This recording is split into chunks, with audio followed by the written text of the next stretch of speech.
It's the best of Jim Norton and Sam Roberts. I just went camping with Ari Shaffir and Joe List up in the Catskills. Oh, yeah, the Bushwick boys. No, Bushcraft Boys. Bushcraft Party Boys. Oh, sorry. Don't fuck it up. I did. You called yourself the Bushcraft Party Boys? We're the Bushcraft Party Boys. Right. Yeah, that's not what we. That's what we're called. You, Joe List, Ari Shaffir. We're adding new people. Who could be the fourth member? We're figuring it out. You want to go overnight camping out in the woods? I'd rather ride through parking lots and find the bottle he left.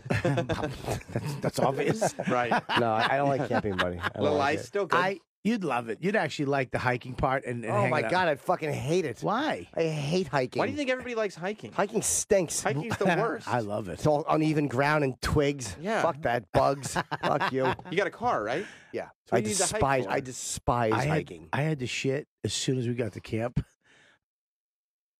You have to go 150 feet away from the camp or river or the trail. Mm-hmm. You have to find a spot, and then you have to dig a hole, and then you have to shit in the hole. The shitting outside, squatting down like you're supposed to, I shit a rope. It was the greatest shit I've ever taken. It was just fat, and it was just shit. What and did then you wipe with? I have toilet paper, and then I use one baby wipe. Toilet paper goes in the hole, and then one little baby wipe. Where does the baby wipe go? The baby wipe goes in a plastic bag, and then you throw it away. Ew, You have to carry it But with there was you? no shit on it. There was no shit. I wiped. Oh, it's your butt juice. Little peanut butter. So that's shit. It was a little smudge. Shit. I mean, it wasn't bad. It's in a plastic bag in your knapsack? No, it's in the trash now. Well, I mean, But it was you had to carry your fucking shit wipe out of the fucking. Yeah. That sounds fun. Yeah, you can't. I mean, I use. Why is toilet paper biodegradable, but Yes. wipes are not? Yeah, the wipes are not. Yeah, I see. Yeah, I see. but the shit, it looked like I've never seen a shit because you just shit and it goes down the drain. But when you shit and you have to like cover it back up, you get to see your shit like in the sun. Did you like it? It was crazy. You were impressed by it? It was shit, and then it looked like there was little little egg shits, Oh. like alien eggs, and then it went back to shit, and then more alien eggs. Did it stink? No, it didn't stink. Because the water isn't there to mask the odor. No, it didn't stink. Why? It was Let me ask you a question. big, Why do you beefy shit? Why do you have to shit in a hole if it's nature? You have to bury it Why? because So nobody steps in comedian shit. it was way worse than regular people shit. Oh, yeah. Just nachos and fucking quesadillas. Why, Jim? You wouldn't want to dig a hole? I certainly would not. You would prefer just on solid ground. How would you feel, though, if some of your campmates, like your cohorts, like Bob Kelly and Ari Shaffir, stepped in your shit? I'm trying to think of. It's like, how would somebody describe a sunset, or the birth of a child, or something? Really? The joy. Right. I'm trying to think of what pure joy is. Maybe you just go like this. Nice. Yeah. Yeah, it made me really, especially if they're barefoot. My buddies just stepped in my shit. Nice. Nice. I remember when my friend Mark Rosenberg, we were at fucking outside in Edison, New Jersey, and we were sitting there in the fucking grass, and Mark leaned back. And he put his hand in a fresh pile of dog shit. Dude, it was so fresh. It was like he pulled it up and like the whole glop of shit came up with. It had fucking grass pieces in it. Oh my God! He leaned back, ready for a nice moment of sunshine, and hit directly into dog shit. Yeah. That is disgusting. It's one of the greatest memories I'm ever gonna have. That is disgusting. I'm 49. I was probably 8 when that happened. So maybe or 9. That's 40 years ago, and I remember it as clearly as I can see you guys. And the joy has not abated 1 ounce. Did you get a good laugh out of it when it happened? It was, as a kid, as an adult, that's great. As a kid, that's like fucking. You can't find words as a child to describe your buddy putting his hand in dog shit. This is why Jim became a comedian. For the rest of his life, for the last 40 years, he's been searching to replace that laugh, and it has not happened I've been yet. looking for that laugh since fucking. Come camping. Take a nice shit in the woods and fucking shit in my tent. I'll never get that childhood joy back of just watching my friend put his hand in duty. No, because all the pressures of adulthood are gone. How about the time when you shit in my barrel in the hotel room? I was talking about that on Sam's. Me and Sam were out in L.A. Yes. We were talking about that with Natasha and Moshe. Yeah. The I worst. mentioned I shit in your fucking garbage bag. It's great Just you stuff. and Chelsea Peretti Yeah, I shit giggling in my room. Like, why are they Chelsea giggling? thought it was funny. Hilarious. That's Hilarious. awesome. I had to go to another floor and leave my barrel. You did. Yeah, what am I gonna do? Clean the shit? Mm-mm. Nah, fucking just took it. Got on the elevator with a bucket She full didn't of do shit. it. Only me. I'm the only one who shit. I know you did. And it was perfect too. It was like a dark. You looked like, at it. I had to. I was like, what is? And then I looked. It was like a ice cream Did cone you gag? of shit. Yeah, it was terrible. It was Yeah. black, I would dude. imagine. Like black tar heroin. So you guys hike up. Yes. You shit in a No, we shit hiked pit. up, Is that what you down. call it? Shit pit? We hiked down. No, but you could call it shit Shit pit. pit? I like a shit pit. Can you make me a shit pit? Yeah, I had to make my own shit pit. You make your own shit pit. Okay. Yeah. But if I'm a rookie, could you help me with it? You Why? have to figure out your own shit pit. Oh, okay. You have to YouTube shit, Shit pit. Is that charming? If Shit you're pit? going to kiss somebody and you're like, come on, plant one right here on the shit pit. Point to your mouth. shit pit. Yeah, it was bad. So, okay, so you hike up Yeah. the mountain. Yes, sir. And this is in Westchester, the Bestchester? This is in Catskills. Okay. Went up Catskills. Okay. So you hike up the mountain. Yes. Make a shit pit. No, hike back down the other side to the lake. We're Why near a bother? lake. Just go around Go around what? the mountain. you can't. Too big? There's only a couple ways in, I see. and they're all fucking kind of up and down. Yeah, it's annoying. Well, if you're hiking, it's not. That's kind of what you. Well, walking uphill is not fun. Walking Troy, down you like sucks. walking uphill? No, not at all. Yeah. Walking downhill is worse. No, it's funner. You can run real quick. No, it hurts your legs worse. Troy, you like walking uphill or downhill? Downhill, definitely. Me too. Troy, do you say yes to whatever Sam wants you to do? Pretty much. Okay, I Appreciate that, bro. So Walking uphill blows. it's the worst. It fucking blows. Everything uphill. Riding a bicycle uphill, Oh, all of it sucks.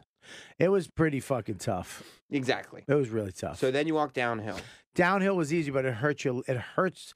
'Cause you Uphill, gotta- uphill hurts your heart, like mentally, Right. like and your breath is gone. Downhill hurts your legs. Because you got to stabilize yourself the Your whole knees. way. Yeah, your knees. Yeah, your knees and your quads fucking hurt. So then you get to the bottom of the mountain. we You have to make set up camp. make a shit pit. You set up camp first. Oh, okay. And then you realize when What you're if you- bending down, putting your tent pole sticks in, and you're like, oh, I got to take a hot fucking Italian sub shit.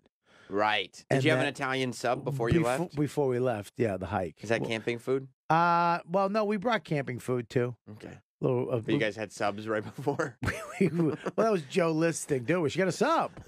We should get a sub. We're going to be hungry on the hike. We're all like, okay. And then we have subs. And Ari forgot his sub in my car. That's great. So I split my sub with Ari. Oh. How do you forget a sub? I don't know. Does that mean your car, when you got back to it, smelled like sub? A little like turkey and cheese. Sure. Yeah, a Okay, little that's bit. not bad. The That's next day. okay. Yeah, and then you set up you set up your camp, and Right. then I was like, I got to go take a hot one. Right. And I was a little nervous. Do you go off into the I'm woods by yourself? Don't get nervous. Don't get nervous. Nice. Nice. I was a little nervous because I'm a little heavy, and I didn't know squatting down how long I could squat. Plus I'm your a leg- little heavy. Yeah, yeah. Did you want to correct him, Jim? I was being sarcastic. Okay. Nice. Nice. And plus your legs are tired from up and downhill. Terrible. Your feet hurt. So, and do you go and create your shit I pit? You went- should bring a toilet chair. Yeah, that's carry more shit. I actually went. That'd be a great. A camping thing, like a chair that A backpack toilet? I'll tell you what. You know how you bring chairs up once in a while. There should be an option. You know what? No. Jim's not going to say it on the air because No. he wants to invent it. He wants to bring this to the Shark Tank. Well, you could have wrapped it. Have like a flat thing with a hole in the middle, like a toilet seat that wraps around give a away tree. ideas. We're saving it for Shark Tank. Wraps around the tree. Who the fuck wants that? Yeah, pitch that to Mr. Terrible Wonderful. idea. You know why? Boo. There's You know nothing why? proprietary about that. Boo. You just like the word proprietary. Yeah, he does. I watched Shark Tank last night. Because you do. You lean against a tree. You put your back against Word it. him up. And then you dig the hole under where you think your asshole's Allegedly. going to be. I see. Allegedly. But this is far where from- your asshole would be. This is far from the rest of the party boys, right? Pretty far, 150, 200 yards feet away. Yeah. So for privacy. Yeah. Well, yeah. You don't want to shit near. You don't want to, like, if Joe has to go hang the bear bag Sure. or someone has to go get. What's a bear bag? You have to hang the food at night. You can't leave it near your Bear tent. bags can't A reach? bear bag. That's where you store bear cum. Okay. Wow. But you liked it, though. It charmed me. Yeah, you got excited by it. Yeah. He really did get That's all that excited. counts. He was giggling through the whole thing. I know. It just made me giggle. I charmed myself. Sorry, yeah. Jim sometimes looks in the mirror and goes, "You're a charming motherfucker." Yeah. Yeah. That's one charming motherfucking pig. So, Go ahead, Sam. Go. Back to you. you put the bear bag up in a tree branch. Yep. Can a bear just reach up and grab the bear bag? Not if you put it up right. Not if you put it in the right spot. Like I think it's 10 feet up. Then you got to climb up a tree to get it? No, you just throw a carabiner with some cordage over a tree branch around 4 feet out, and then hang it down. Put the bag on it. I see. Pull it up. Because a bear's not going to pull the goddamn thing. They don't have thumbs. No, they don't. They're not dexterous. No. Right. Yeah. So you and then you put a twig on it or a branch, and then Right. let it go, and it goes back up and stops halfway down. So even if they climb the tree out on the branch, they can't get it because it's Sure. around 4 feet down from the branch. Separate tents or same tent? Separate tents, unfortunately. That wasn't your fault. Unfortunately, no, I wanted to get a nice big, One tent, one Yeah. blanket. maybe a Nice maybe Brokeback Mountain fucking hand spit. yeah, little, right. little teepee. That's right. Fucking put it in Joe List's butt. Hey, little nervous Joe. You went right for it on that one. I think we all got tents, one person tents. But I think next time I go, I want to get this hammock, AMOK hammock. Because being on the ground, Right. and then around 1:15 in the morning, a pack of wild coyotes came through the camp. Oh, my God. It was probably one of the scariest things. I would be goddamn terrified. Dude. I would laugh. You would. I laugh at coyotes. Dude. Wow. Coyotes sound like a wolf for like a second, and then they turn into something else. What is the other thing? It sounds like a wolf being attacked by something bigger. Oh, my God. They go, ow, they do that shit. Yeah. But they were only like maybe 50 yards away from us. Did you guys scream, shut the fuck up? Dude, let me tell you. Quiet! Joe List is an anxious guy anyways. He was actually nervous about a scratch he got about it getting infected. So he had to open up the first aid kit to put Neosporin on his cut because he was like, do you think I'm going to get infected? 45 minutes. Is this all right? Does this look good? Smart for him. It's like not even bleeding. And then a pack of wild coyotes came They in. probably smelled his cut. Yeah, maybe it was the little rice pilaf I made. Did you make a rice peel off? I did. I made a nice hot rice pilaf with What some is that? steaks. You never Didn't had you rice wish? Didn't you pilaf? wish you had a gun at that moment though? When there's all those animals, like just in case. I had a very big knife, and I had bear spray that I bought. Bear in my- spray would help. That would help. Well, coyotes, but That coyotes. sprays far too. It's almost like bug spray, bear spray. Where you could hit me from where you are like with a jet of bear spray. That's fucking brutal. Yeah, I was scared because I knew about bears. I studied the black bears. I knew it would be fine if we hang. They're not going to really fuck with you unless they were cubs or whatever, right? If you stumble across them, they have timber rattlesnakes up there. A lot of them. What? There's rattlesnakes in New York? Timber rattlesnakes. Yeah, up where we were hiking. Yeah. There's Why don't hundreds you hike of them. where there's rattlesnakes? I don't know. We wanted to go hiking. We just have to, don't step on them. Terrible idea. They have a rattle I to mean, let you know. I don't know why you would hike where there's rattlesnakes and bears and coyotes. Well, I didn't know about the coyotes. I didn't hear shit because I did a lot of research on this hike, Right. and I didn't hear. Nobody mentioned fucking coyotes. How bummed out would you guys be if you're sitting there at your campsite, right? You're getting ready to turn in for the night, Yeah. and some little bear cubs just walk into your area. I would fucking shit my pants. Yeah. I would run for my tent, get that bear spray, and watch Ari or Joe being eaten. I would slowly back away. You would. I don't know. You got to make those decisions before you go. Like, what if this happens? Yeah. Even when, like, remember when you went to Iraq? Didn't you make decisions in your head like, all right, if this happens, I'm just gonna die. No, I don't remember, to be honest. But I know I wasn't prepared. I had no contingency. Me and Colin were like, all right, we break a CD in half. We'll fucking stab somebody in the neck.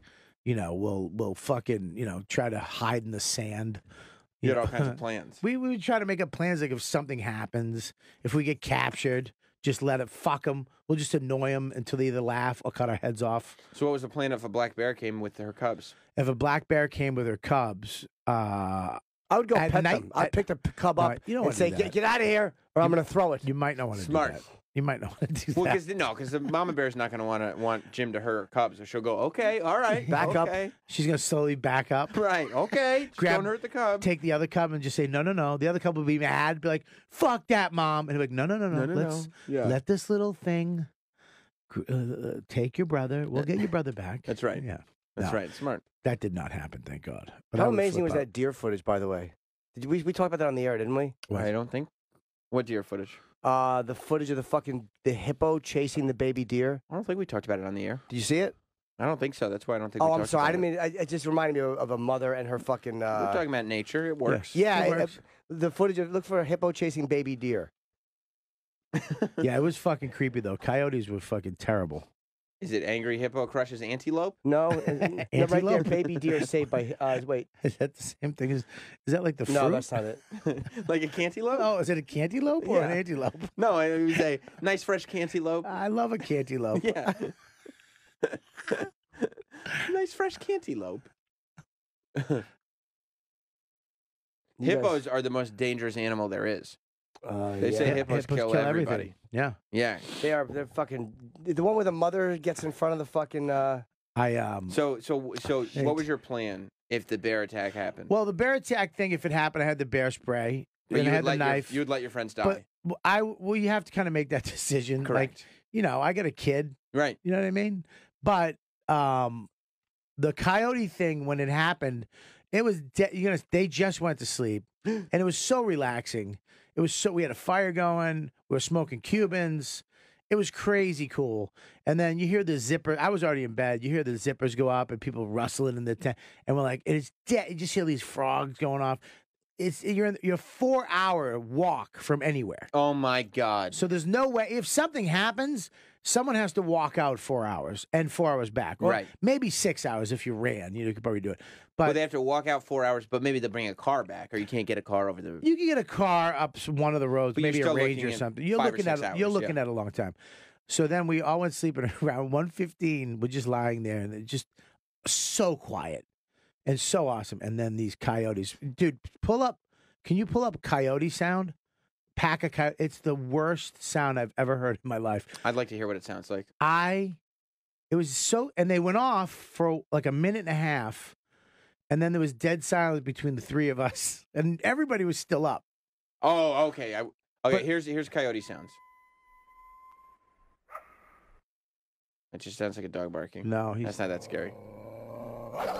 Ah, no, that's there it is.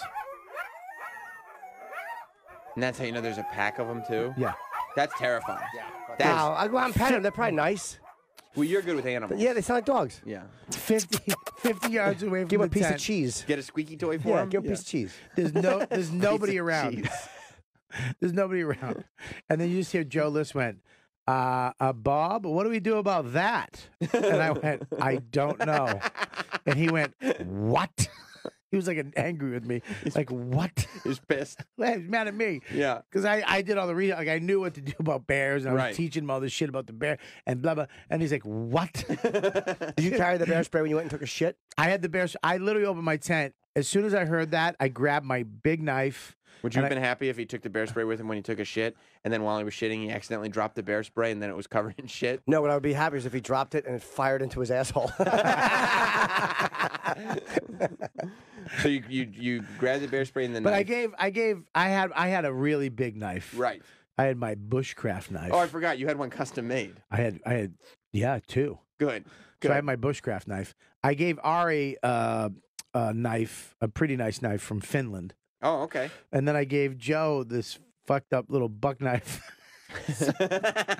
So, and it was kind of dull. Right. And I know, and he didn't, and it had a trick to open it. You had to push this thing, and he couldn't. He had to have me open his knife So- the whole time. Joe's thing was more like, Joe, why don't you just let us take care of it? Yeah. I It was, see. I see. It was like you know cut your meat with that or Right. something. Right. I didn't want him to get hurt. You can whittle with yours. Oh, dude, it was terrifying. We were sitting there for a half hour, waiting for just to hear somebody being fucking chewed on. Now, did you hear them for the entire half hour, or did you hear them once and they went away? They came in, they called each other, It was fucking terrifying. Yeah, because in my mind, if they're calling each other and assembling, I'd be like, one of those coyotes is telling the other coyotes, there's a bunch of fucking nudniks that decided to walk across a mountain and sleep outside. Let's eat them. Yeah. And I didn't know anything about coyotes. No, I know. So- Joe was pissed. So, He went like this. yeah. What? Yeah. He was fucking very angry. Is he outdoorsy? Joe is a good hiker. We've never done this. And this isn't a campsite. It's like they call it primitive campsites. So you kind of go up the trail, and then in these little areas you can spend the night or a couple nights up in the mountains. They have them in the Catskills. They have them everywhere. But, there's no running water. Like we had to fill up our water bags in the river and then filter it. No, there's these. How do you filter it? It's a Sawyer filter. You attach it to your bladder, your bag, or you put it on a bottle and drink right out of the bottle. Are you worried that you have a tapeworm? Yeah, no, you fuck can't. that. You can't. We don't have that shit here, really. Oh, It just filters out all the shit. You can drink that. The water you're drinking is from the same shit. They just filter it. So Yeah, they but just, they have professional plants that filter it, not You something you tie to your fucking water bottle. like a fern. I'm pretty sure that Poland Spring. Professional plants. Fuck yeah! Wait. The lilacs are working. Home run chip. That was good. Nice. That was good. Nice. Nice. So you have to just sit there and wait. Like, how do you know that they're really gone? Dude, we none of us slept. None. As soon as the sun came up, you just heard zippers. We were like, let's get the fuck out of here. Yeah, this is a bad idea. Well, it wasn't. We're gonna do it again in a couple weeks. Why? Because we just get. Because I don't know. Like I said, we had the tents, which I feel like I'm gonna switch over to a hammock because I feel like you can get out of a hammock quicker and you're up off the ground, so there's no snakes. There's no. That's smart. The snake thing is smart, but how high up off the ground would the hammock be? It'd be like, I don't know, a couple feet. 3 feet? 3 feet, maybe 2 2 feet? feet, something like that. But you're But off. couldn't an animal still come and just bite you in your sleep? He could come and bite me, but I could get the fuck out. I could roll out of it and fucking What stab about bugs? somebody.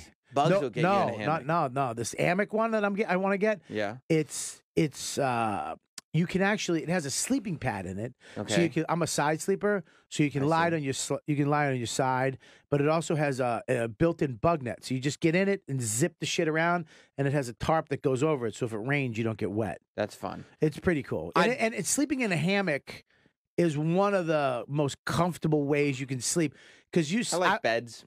I mean, camping wise, I was I gonna say see. camping at the end of that, I see. but like in a tent, I was sleeping on the floor, and I got this fucking big blow up pad you sleep on, and in the middle of the night, the thing popped, so I was just sleeping on the ground, and that sucked because it was cold.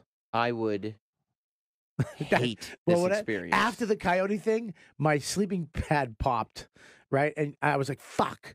So I had to keep blowing it up because it had a little leak. So I had to keep blowing it up. And I'm rustling in my tent.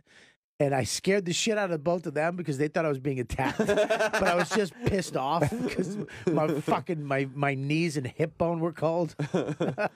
Yeah, I would have such severe anxiety, especially at sleep time. Come with us on this trip. There is no way. Come on, we'll get I you would some. hate that. I would hate the Apex camping shelter and hammock.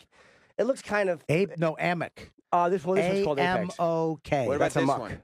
Yeah, Amok. This one though, it looks uncomfortable to collapse into. No. Go to the fucking hammock. AMOK is you. It's like a bed in the air. AMOK is the. I would. Is a fuck. It's a from Norway too. The company, and they're fucking. It's unbelievable. It looks uncomfortable. You can actually this one you can actually sit up in like a chair. You pull the straps and it sits you up like a chair, and then you let them go and you lie back. But you can actually. It just feels like it looks like It has a sleeping pad in it, so you're sleeping on an air mattress in the air. It looks like you're waiting to be attacked. It literally looks like a guy. It's like a fucking a single person spacecraft. Yeah. But as far as comfortable wise, sleeping on the ground, you have to make sure you clear the ground, make sure it's level. You have to put a thing underneath if it rains, blah, blah, blah. Something like this, like all the things I've researched is that the things that suck about hammocks is that you're kind of cocooned in like this. Sure. But this one, You're just waiting there for a bear to attack you, and you can't do anything. You're literally a fucking treat hanging 2 feet in the air. Well, you're a treat. I'd rather be a treat that I can get the fuck out of it. No, the best part for the bear, because of that, you're right, because of that bug net thing, is you're literally already stuck in a net.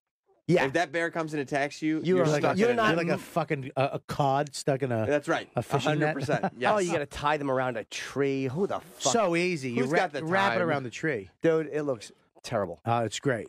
I would be terrified. I would be terrified. You got to get out to piss. That's the thing. You can just zip. You on this one, you just roll out of it. On a tent, you have to, like a one-person tent, you have to unzip it. There's no way you just roll out of it. Kind of get your shoes. You have to get your stuff on. You got to kind of crawl out. You know, it depends on the tent, but most one-person tents are on the ground. Stupid fucking blabbermouth cunt! Oh my God, that's harsh. I thought I was hanging out with my second stepfather. I mean, backyard tents are hard enough to get in and out of. This is impossible. Well, I have a big blow-up tent, a 4-person tent. I mean, you hammocks. Walk in. Backyard hammocks are hard enough to get in and out of. What are you talking about? This one's impossible. No.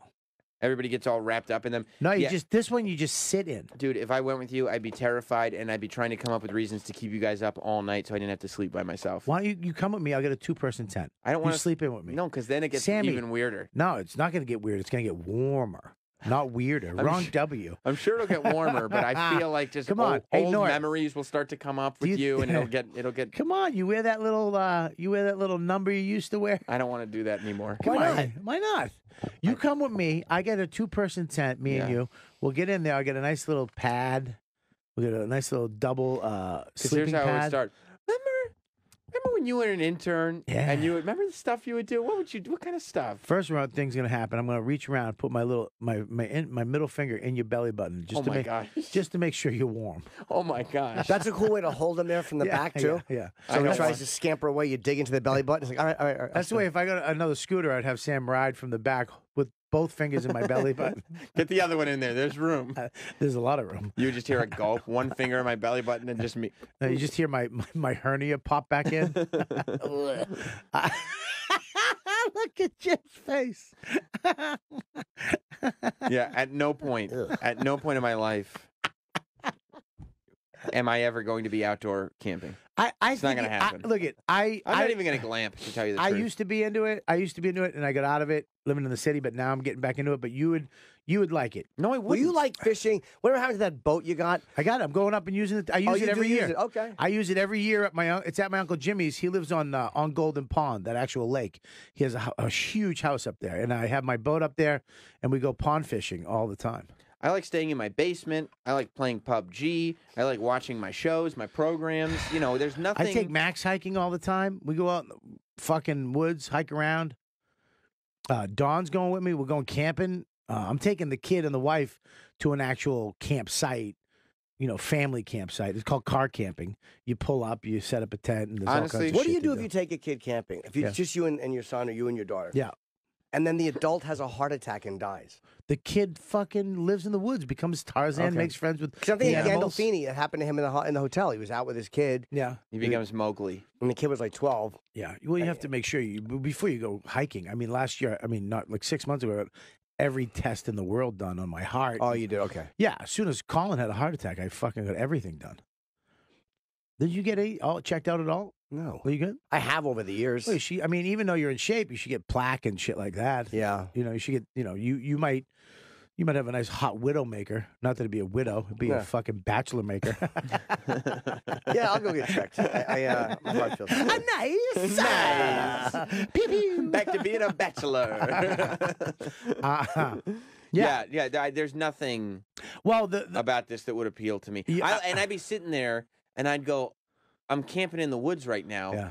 If I knew that I had a night off, like where I'm not working and not with the wife and kid, I would have just gone to the movie theater. That's where I would want to be, in a movie theater. I like going to the movies. I'm telling you, there's something about being out in the fucking woods that no phones, no service. I don't mind just that. Conversation. I like that. We had to set up camp. We had to light a fire. We had to keep it going. Bro, just come over to my house. We'll hang out on the deck. We'll leave the phones in the living room. Same shit. Same shit. Phones in the living room. Same thing. Instead of just shit in a toilet. Exactly. You can go inside and use the toilet. I mean, when look, you have to. the one. I mean, shitting outside.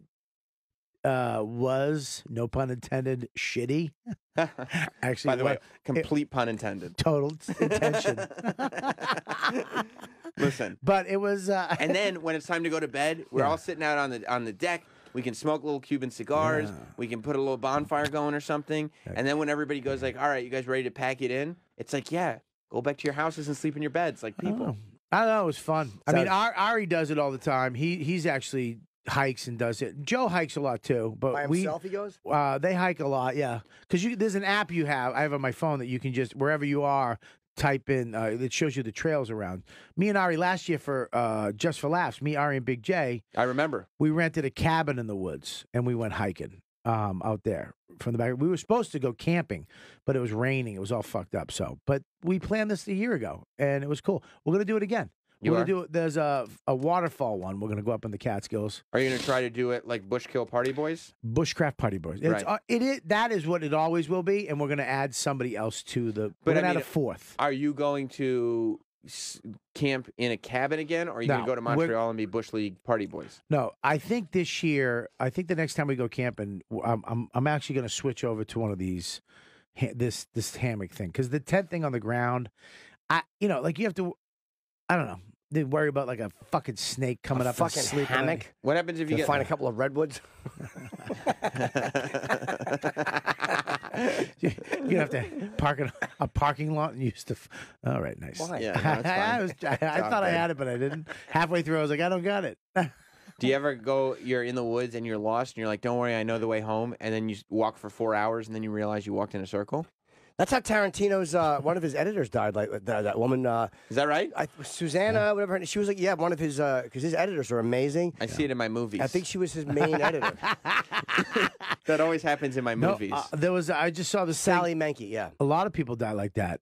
Like they'll just hike and then get lost. Yeah, she went hiking with her dog in the severe heat, and she was 50. I guess she just couldn't. Whatever. Maybe she had a heart attack. Yeah, guess what? AC in the house. It's perfect. Yeah, I don't do that type of shit. I'm not fucking hiking the Appalachian Trail. I'm not doing any of that. I have a map on my phone. It actually records where I am. My wife can check it. You ever hike the Oregon Trail? No, I did not. I use a wagon. Caulk that shit every time. Caulk the wagon. Caulk it. Let's roll the dice, baby. Nice. I don't do that crazy shit. I like hiking up a little bit, couple miles, maybe 3 miles. 4 hours, you like? Maybe 4. We did 4 miles this one or something like that. Is 4 hours the most you ever did away from civilization? This staying over. I've done big hikes up in New Hampshire, but this is the stupidest overnight one I've always you've come ever back. Done. Yeah, I've never hiked out and stayed. That was you can't think about it. And then all of a sudden, when the coyotes, as soon as the coyotes, I was like, oh, we have no help. Right. Like I can't just call. My phone doesn't work. Dude, we got a raccoon that keeps knocking over our garbage can. You'll get the same wildlife in my backyard. I promise you that. It'll be the same experience. Well, raccoons make a weird noise, too. Right. There was one screaming in the middle of the night, and I was like, what is that? They were screaming. Yeah. You will let me know if those raccoons stop screaming. That was the original title of Silence of the Raccoons. It just didn't sell. Like it doesn't work. They were slaughtering the spring raccoons. I used to collect raccoons. They were like, why would anybody care if all the raccoons were getting slaughtered? It's fine. They used to take the tails off to make a raccoon hat. Dr. Lecter. What became of your raccoon? He bit me. He bit me in aggression, and I had to put him down. Raccoons are a menace. Nobody cares if they're slaughtered. Oh, the worst. The worst. I hate raccoons. They just shot one across the street. The cops came and put a nice hot 22 in his fucking head. Did they? Yeah, I think it was a fucking rabbit. Well, it was out in the daylight. Yeah. You got to shoot them if they're out in the daylight. Why? I say that about certain people, too. Because they're rabid? Yeah, if raccoons are running around in the daylight or they're getting close to people, they're rabid. Yeah. They shot a coyote in my neighborhood, too. Coyote. They are coyotes. God, Junior, put your coyote on. Yeah. They shot one of those in my neighborhood, too. Wow. Not a guarantee indicator of rabies. You see, raccoons are primarily nocturnal. They often do get some stuff done during the day. So basically, they murdered a raccoon. They did. Yeah. Raccoon's like, I'm trying to go about my business. Yeah, he was walking from point A to point B. He must be batshit crazy. I have a lot to do today, and I happen to not be nocturnal at the moment. Well, I found out that coyotes won't fuck. They'll take a child, right, or dogs or cats. Right. They're not gonna fuck with us. Like pretty much. Small dogs. Yeah. Oh, this fucked up video. this guy's dog was in the backyard, and this coyote hopped the fence, grabbed the dog, jumped over the fence, stood on the top with the dog around just in its mouth, looked at the guy, and then just bye, dog gone. Oh, that's so fucked up. Yeah. Yeah, I think Nicole Biggins from the Morning Mashup, her first dog died via coyote or some kind of bird or something like that. Yeah. They let the coyote go. I mean, they let the dog go, like run around in the woods or whatever. Yeah. And that was the end of that little poodle. Oh yeah. A little toy, whatever it was, Pomeranian or whatever it was. Oh, what a nice snack that is. Oh yeah. I got a big Labradoodle, so I don't think my dog's gonna get fucked with. Yeah, by bigger coyotes. dogs, they have a hard time. Like I found out after I did research, and it was like we were pretty all right. They were not gonna fuck with us. Yeah, but there's a lot of them. I'd be terrified. There was probably around 4, I'd be terrified. 5. Yeah, I was shitting my pants. Right, and I was more scared because Joe. You had a shit pit right next to you, so you did not need to do that. But that's how scared you were.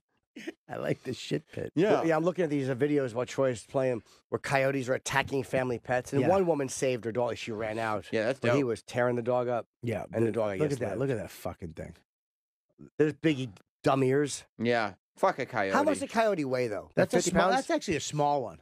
How much do those little rascals weigh? How much does a I bet coyote coyotes weigh? weigh 60 or 70 Look at that. pounds. Look at that. Yeah, some of them are bigger than So others. they're not gonna. One coyote is not gonna take a Saint Bernard down, No, No. but Not a at bunch all. of them could. 5 of them. 15 to 45. Yeah. Only a pack of 45 them pounds? I guess. My dog weighs like 60. Did you see that video last week of the 2 lynxes yelling at each other? Oh, let me see the lynxes yelling my at each God. I other. want to see the lynxes yelling I'd love at each to other. see that. Yeah, it's like a Family Feud episode, but with lynxes. What are they? What are they? Routers? Which one of us has a name like on the Mod Squad? Lynxes. Look at these lynxes.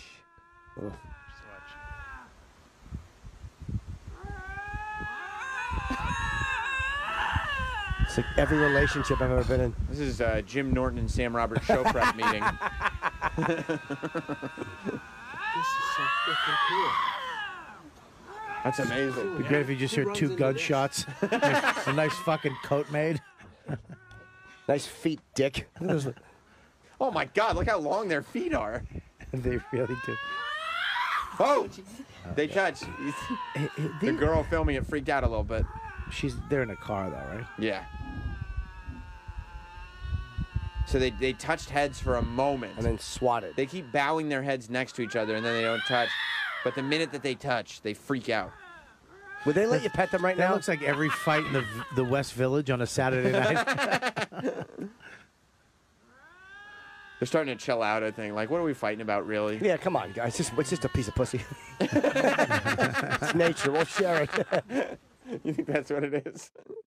I love that. That's insane. Right? It's amazing. That's pretty cool. But that's it. I don't know. Like, I understand videotaping it if you're from a car, but these people that videotape, the one guy that got killed trying to get a selfie with a black bear. Love that. Oh, I love that he got fucking mauled. I love when people are like take these dumb risks and then they don't pay off. There is no upside to this. If I see a black bear, I am slowly backing the fuck away from it. We were driving to the those outlets we were talking about, Woodbury Commons once. Love Woodbury Commons. Oh, Right. it stinks. And you You know don't how- like them? I hate They're Woodbury awful. fucking Commons. It's What the- did you and go the by traffic- yourself? It's one of the shittiest places on Wow, earth. this bear is ripping this guy up. Yeah, that's. Oh my god. Yeah, It's a this black bear, idiot- dummy. But we were driving. He died. We were driving on the way, right? And you could see, like, there's like it's a mountainous terrain as you're driving towards Woodbury Commons. And we looked out the window, and there was a little baby bear, just in plain eyesight of everybody by itself, walking on like the walking and bike path that's right there in the woods. And all I could think about was just how fucked you would be if you came across that thing as you were walking. Ew. No, not like no, I meant like metaphorically. Yeah, No, but the mother's probably not far behind. Unless the bear's going to Would that- Woodbury Commons. could be looking for Maybe, discounts. maybe there's a sale. Might be, yeah, looking This- for little bear pants. This fucking idiot was trying to get his camera back too. Good, What a dummy. good. Which guy? The guy with the stupid. He's trying to pull his camera away from the bear. I'm Look, glad see? he's no longer with us. Like that. Maybe bear, maybe the bear had his sleeve or something. Maybe he was wrapped no, up. he had it. Oh, look at Isn't that. it funny how nobody's helping him? No, like there's a lot of people there. There's a that cat, dog. that stupid cat Oh, or dog or it's a whatever dog. it is helping him. Nobody is helping him, and the bear doesn't give a fuck that all these people are watching. Someone's just filming it. Of course, a bear doesn't care. This is what bears do. Yeah, fuck that. No way. Fuck that. They No. did kill him too, right? Like that Bear Man documentary. Yeah, right there. I'm not He's upset dead. that the Look guy at who that. did the Bear Man documentary ended up getting eaten by a bear. Well, neither is Good. he. That's what he wanted. Look at Good. the dog just hanging out. Don't Just to hang be out in with bears. A big fucking shit pit, a bear shit pit. Right, exactly. That's your life. That's your life's work. You're now in a bear shit pit. What about the guy who got attacked by a grizzly twice and then made it out, walked 4 miles with just his head sliced open, his arm broken, and made it to the hospital? He survived? Survived. Yeah, I think I've He's seen the like man. giant gashes in his head, right? And he's literally going, dude, he's like videotaping it, going, I just got fucked up by a grizzly twice. He's the man then, if he survived. Yeah. It's like people who survive. Oh, yeah, I've That's seen him. this guy. Yeah. Life sucks in bear country. Just had a grizzly His with head, two that's his head cubs hanging off. come at me from about 80 yards, Put his hat back on, though. and I sprayed the shit out of her with bear spray. And then I went on my face and protected the back of my neck. She got my head good. I don't know what's under my hat. My ear, my arm. Oh, gosh. Oh, my goodness. Pieces of stuff hanging out. Yeah, you got. Don't get in a fight with a bear, dude. And then my shoulder. This is you, Bob. shaved up, think my arms broke. Oh, this is brown bears. It's a brown bear. Have fun camping, Bob. This That's a is you. brown bear. This is your life now. Dude, I have bear bells. Do you know what makes you? That's terrible. Yeah, I have a bear bell on my back. Ding-a-ling-a-ling-a-ling. Do you know what makes human beings the top of the food chain? The beer hit, that scares Yeah, the bears. cities Yeah, exactly. and cars. We learned how to and make guns. shelter and transportation and tools. I have a shelter. I'm going to get a nice fucking hammock tent. Lay like a fucking brajol right in the tree. Nice Italian fat meat hanging off of that bear. That's right. Do you understand? You're the stuff that bear legends are made of. Yeah. I mean, fucking gabagool hanging out of the fucking Oh tree. my God! And how much did he weigh? 420. I walked up, there was a prosciutto hanging out of the tree. Yeah. Bears would actually, you'd actually see bears pulling their cell phones out, filming you. Like, I can't believe our good luck. Yeah. They'd be tweeting. We just found an Italian deli. Guys, come here. Let's kill this. Joe List and Ari Shafir would have so much time to get away. Oh my God! They could actually fold their tents up. You know, they go right, the bears would go right past Ari. What is that? Fucking gefilte fish? We're good. They would strategize when they Fucking saw you Ari, were there. Ari's fucking does not care. This cocksucker would just. I'm standing there taking a piss in the morning after the night we had. I just look over. Ari's standing 10 feet away from me, just naked with shoes. And his big, fat, meaty, he's got a big, fat, meaty hog. You can't help but look at it because it's just like, wow, that's on you. That was fucking awful. Just want to talk about his dick a little Yeah, I bit. just want to talk about Ari's dick. You ever see Big, fat, somebody and meaty. How many adjectives are you going to throw in front of this Yeah. gift? delicious? Hang on. Actually, guys, we just go up there and fuck each other. Yeah, Bushcraft party was. We go up there and suck each other off in one small tent. Well, There wasn't coyotes. It was just Ari screaming. Yeah. We'll be back with more best of Jim Norm. We'll be back with best of. We'll be back with more best of Jim Roberts. We'll be back with more best of Jim Norton and Sam Roberts. We're back with more best of Jim Norton and Sam Roberts. Mauro Ranallo, how are you? Speaking of talking too fast, hello everyone. now, Moro, you're some kind of broadcaster. Is that? I've been known to say a few words over the years, maybe more than most people would have liked to have heard. But One of the first times I became aware of you was a Mirko Krokop video. Where what exactly did they did where he kind of punked you? yeah, he did punk me. That was set up by the illustrious, legendary El Guapo Boss Rutan, who you may know as Rooker from the CBS sitcom Kevin Can Wait. That should have been renewed for a third season so my man could get paid, but that didn't happen. He's a fighter of note, one of the baddest men on the planet. And when I started working in Japan, he helped get me the gig. And Mirko Krokop, even now, even though he's out of Bellator 200, which I'm doing on Friday, was looking forward to his Bellator debut. Known for being a very stoic, silent killer type, and it was my first time meeting him, and I'd let Boss know that I'm nervous of the guy. I will interview him, but I'd rather you do it so I can get my feet wet. And he's like, no problem. So he ends up interviewing his opponent, the guy that I was supposed to interview, and I go and interview Mirko. and you see on the video what transpired. And that was my third show with the company. I thought, okay, well, this chapter in my life is over, and perhaps my life is over, because when you see him walk towards me at the end, I'm thinking Kaiser Sose and Usual Suspects, and where he's walking over me, and then boom, big head kick right to my face. Instead, he goes, "It's a joke." So it's lived on for 14 years, believe it or not. Yeah, I still you did get look a lot of really, feedback. really frightened. No, You I looked was legitimately frightened. Yeah. Like you didn't see it coming. No, and there was a beeline to the hotel room to, I'm glad I was wearing dark pants. Let's just put it that way. Yeah, a change needed to happen. When you're doing all this stuff, because the documentary that is coming out on Showtime on Friday at 9 p.m. Bipolar rock and roller. Which is it's amazing. Like, I kind of knew your story, but the level to which you revealed in this thing is like off the charts. Like, it's as revealing as anybody, especially in your position, right? Because you're in this position of you're suffering from bipolar, but at the same time, you're as successful in broadcasting as you've ever been. Yes. You could easily use this moment to kind of push that aside a little bit, let the good times roll, and like, let me be there for my spots. And if I'm going crazy over here in a hotel room, don't worry about it. Don't look at me. Sure. Like, I'll see you at the next show. But instead, like, you kind of let us all see, it's not just a description of like what mania looks like, what a manic episode looks like what if I'm this high right now, what do the lows look like? Like, you see. And that was the lows. entire you point, see Sam. the emotion. Yes. You see, like, you're just pouring. Yep, and out. and Jim, not to I'm a successful comedian. You're a successful broadcaster. What I'm saying, I believe the most successful people in this industry are touched by something. Like Robin Williams said, "Touched by madness, touched by fire."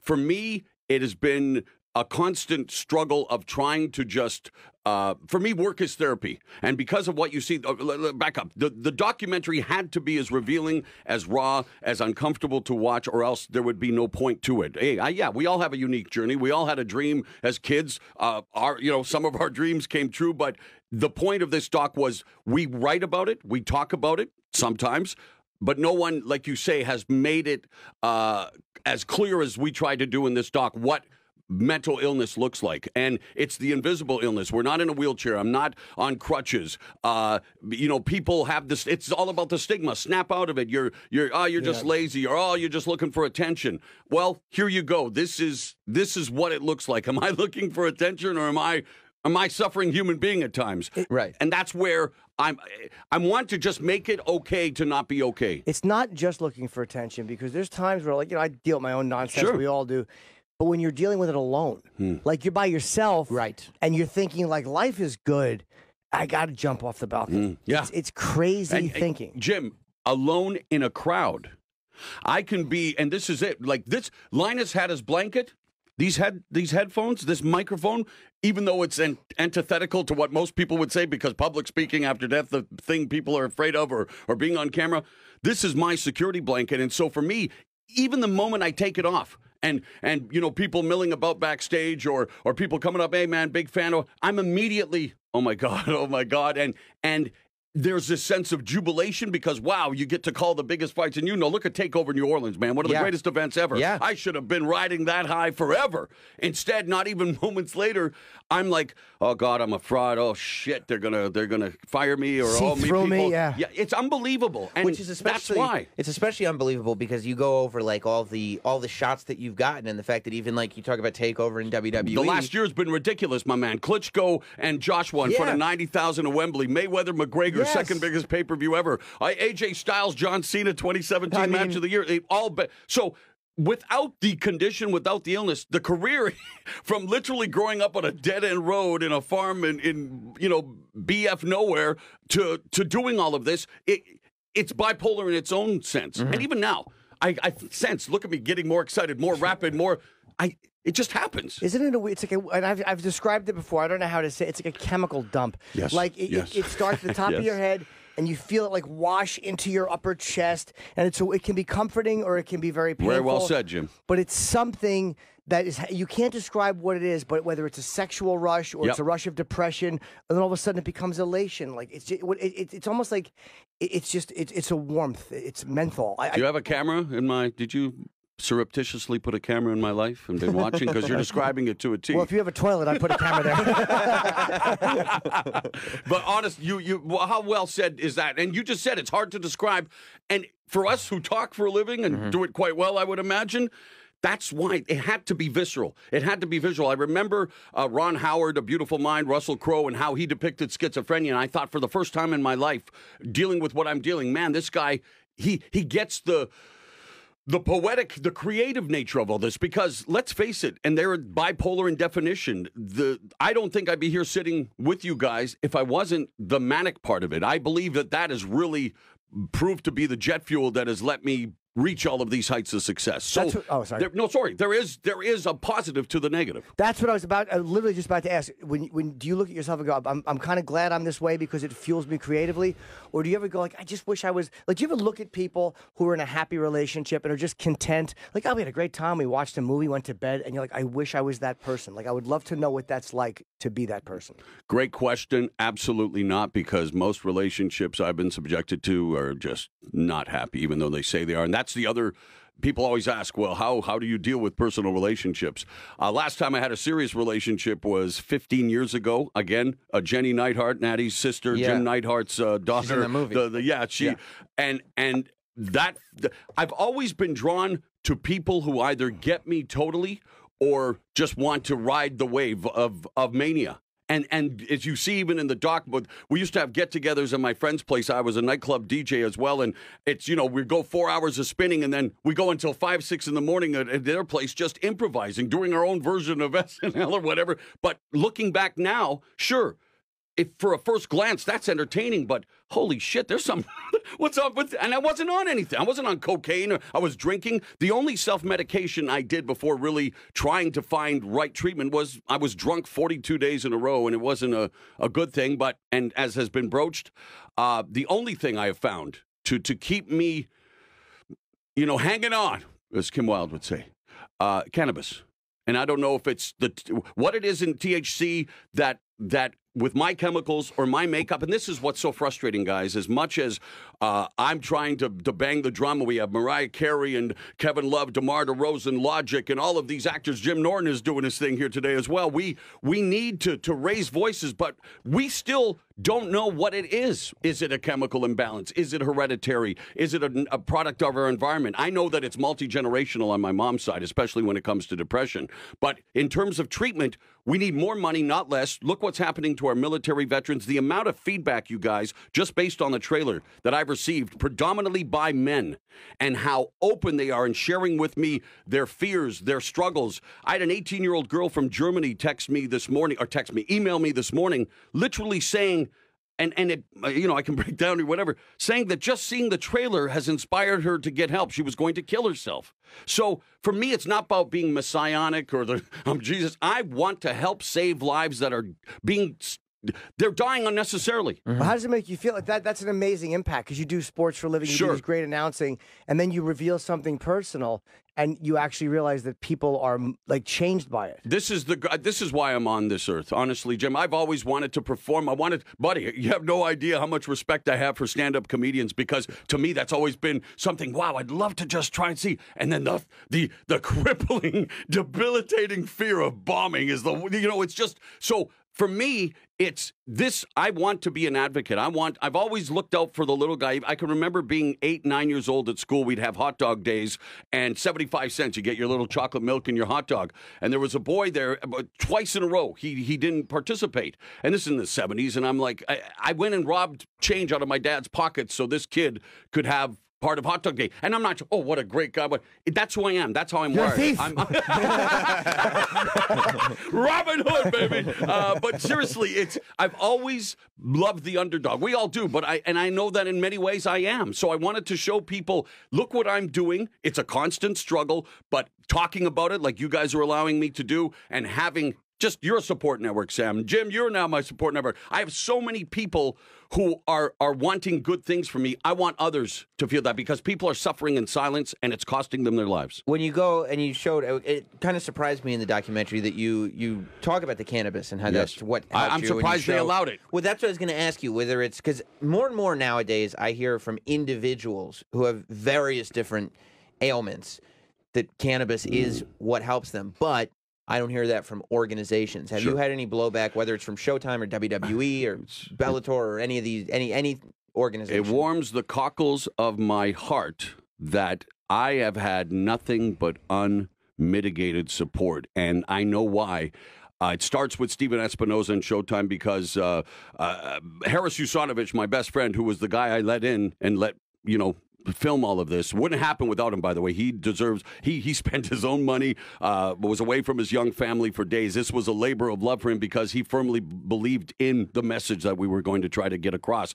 But WWE, Bellator, but like I say, Steven Espinoza at first said, man, we got to protect him. Like, this is our guy, he's our voice of Showtime Boxing. And as soon as he said it, he said to himself, well, that's the problem right there. Yeah. We have to show. So, and yes, we are, from what I hear, billions of dollars a year lost to mental health issues, people, not being able to work. And yet, if you have the flu, if you're undergoing chemotherapy treatment, undergoing dialysis, with all due respect, and I've lost people to every known illness known. How can you not then allow people who are unable to get out of bed because they're looking at the light fixture wondering if it can hold their weight? We without mental health, there is no health. I wish people, it's all just about the stigma of mental health, stigma of cannabis, stigma of sports entertainment, professional wrestling, call it what you will. I just want to get the conversation started. I don't care how vulnerable I am made to feel. If it can save one life, and judging by the feedback already, it's doing that, how the hell can anyone give me backlash? Are you sexually compulsive or no? Yes, sir. Wow, Great question. First time ever asked. Yes, sir. Wow, good. This is really, Ariel Helwani's show yesterday. I went out and I know Jim, because these are the kinds of shows I really wanted to do, because it's not just about fight talk or this thing. That stuff needs to be addressed. I used to phone 900 numbers and just put the phone down, racking up the bill, not even listening, because it was my way of sabotaging my parents. They go, what the hell? $900 phone bill. What the fuck is wrong with you? And I'm like, yeah, there is something wrong with me. But when I was a nightclub DJ, it was not good. And it was never enjoyable. It was just about trying to medicate. And there is that. And so even now, I am single, but I feel I can't be in a marriage or a relationship or bring a child into the world, because at my lowest points, I would not wish what I go through towards anyone. So, it's weird, man. That's also something I think that has to be investigated, because everything's impulsive. I spend money. I spent over $1,500 buying people dinner over the last 2-3 days. I'm always that guy. I love to take care of everybody, regardless of the cost. So thankfully, Frank Shamrock, the legendary fighter, who has become my best friend and manager, he takes care of my finances and helps me with my life, and I wouldn't be where I am without people like him. So I have people looking after me. Otherwise, it would be big trouble. Yeah, it's the 900 numbers. It's funny. I remember years ago, the way to do it was you had to send in a money order, because I didn't have credit cards. I sent in a money order to California, and I got sent back a list of phone numbers you can call between these hours. And I wanted to jerk off at some crazy hour. And I remember the girl on the phone went, "What? You want to talk like that at this hour?" She got so mad at me. And the one time I called where I really wanted to talk to someone, she went, "Hello."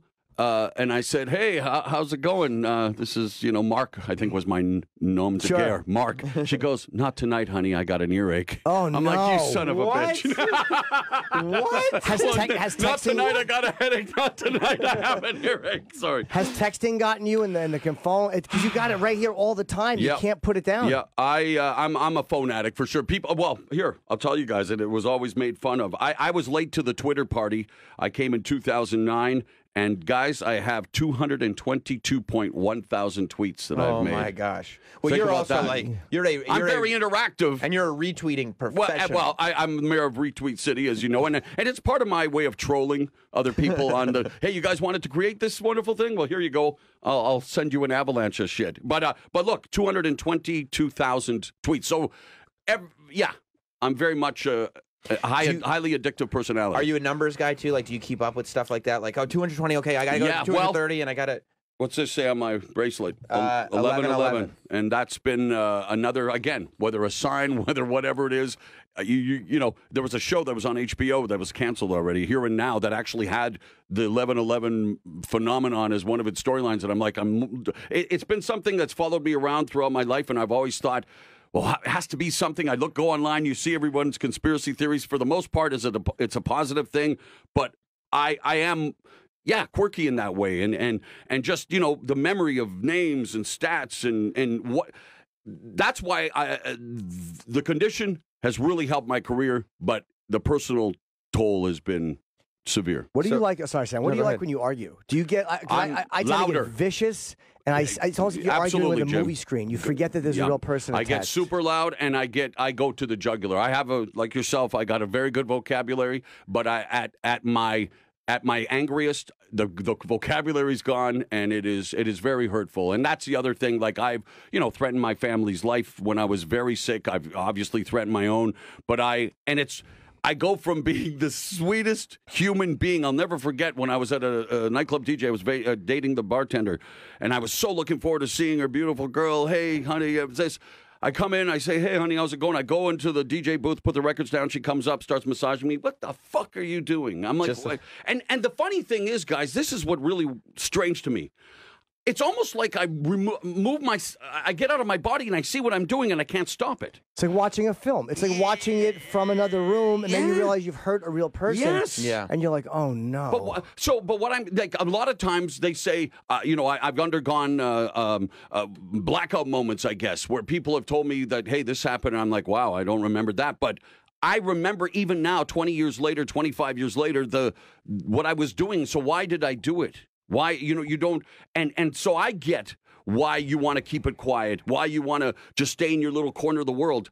But when I was doing that, that's when I was looking at the ceiling saying, okay, so I've been there. I've been suicidal, and I have lost too many people to suicide. And judging by the feedback, both online, emails, and Twitter, there are people suffering right now that need to see what I'm putting out there. It's the rush of the anger. It's that rush you get. It's like doing a fucking popper. The rush of that anger. That becomes more important than the person you're fucking hurting. Yeah. Is keeping that high going. Yes. Oh, it's chasing the drive. Like when I was starting my career at 16, out of high school, I was the promoter. Al Tomko, All Star Wrestling, was doing a charity show at my high school, and I, from the womb, was a pro wrestling fan. And at 4 or 5, I visualized I'm going to work, without knowing the term, what it meant, work for this company. I visualized being on American network television. I visualized calling the biggest fights in the world. I did visualize myself on stage telling jokes. Okay, I haven't done that yet. But it's like I have, but shouldn't have.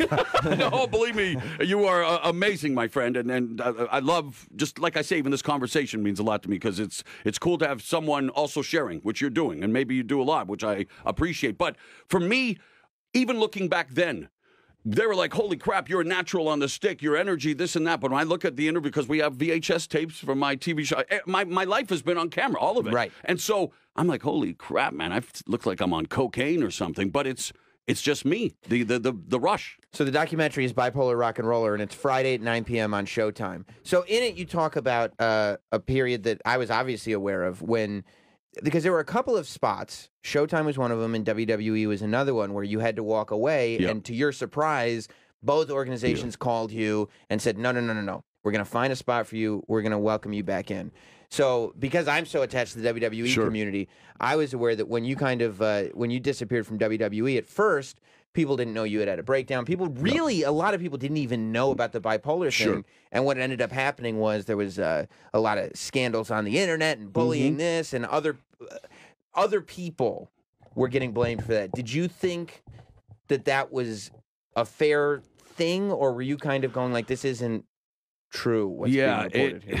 Very tough time personally, because it took me until the age of 46, and my best friend Michael Jansen, who died at 19, who really, his death is what triggered my first meltdown that led to the diagnosis. How did he die? Heart attack, believe it or not. And his family, his two sisters and his mom and dad just arrived today. They're here for the premiere. I call them every year, no matter where I am, July 6th, the anniversary of his death. But to get to your point, the reason I say that, when we were 18, I'll never forget, I picked him up at his college class, and all he said was, I can't wait until you work for Vince McMahon. So that was when he was 18. It took me until I was 46 to get to WWE. Incredible feedback, amazing. You talk about Euphoria, you talk about the mania, the run, working with Jerry Lawler right away.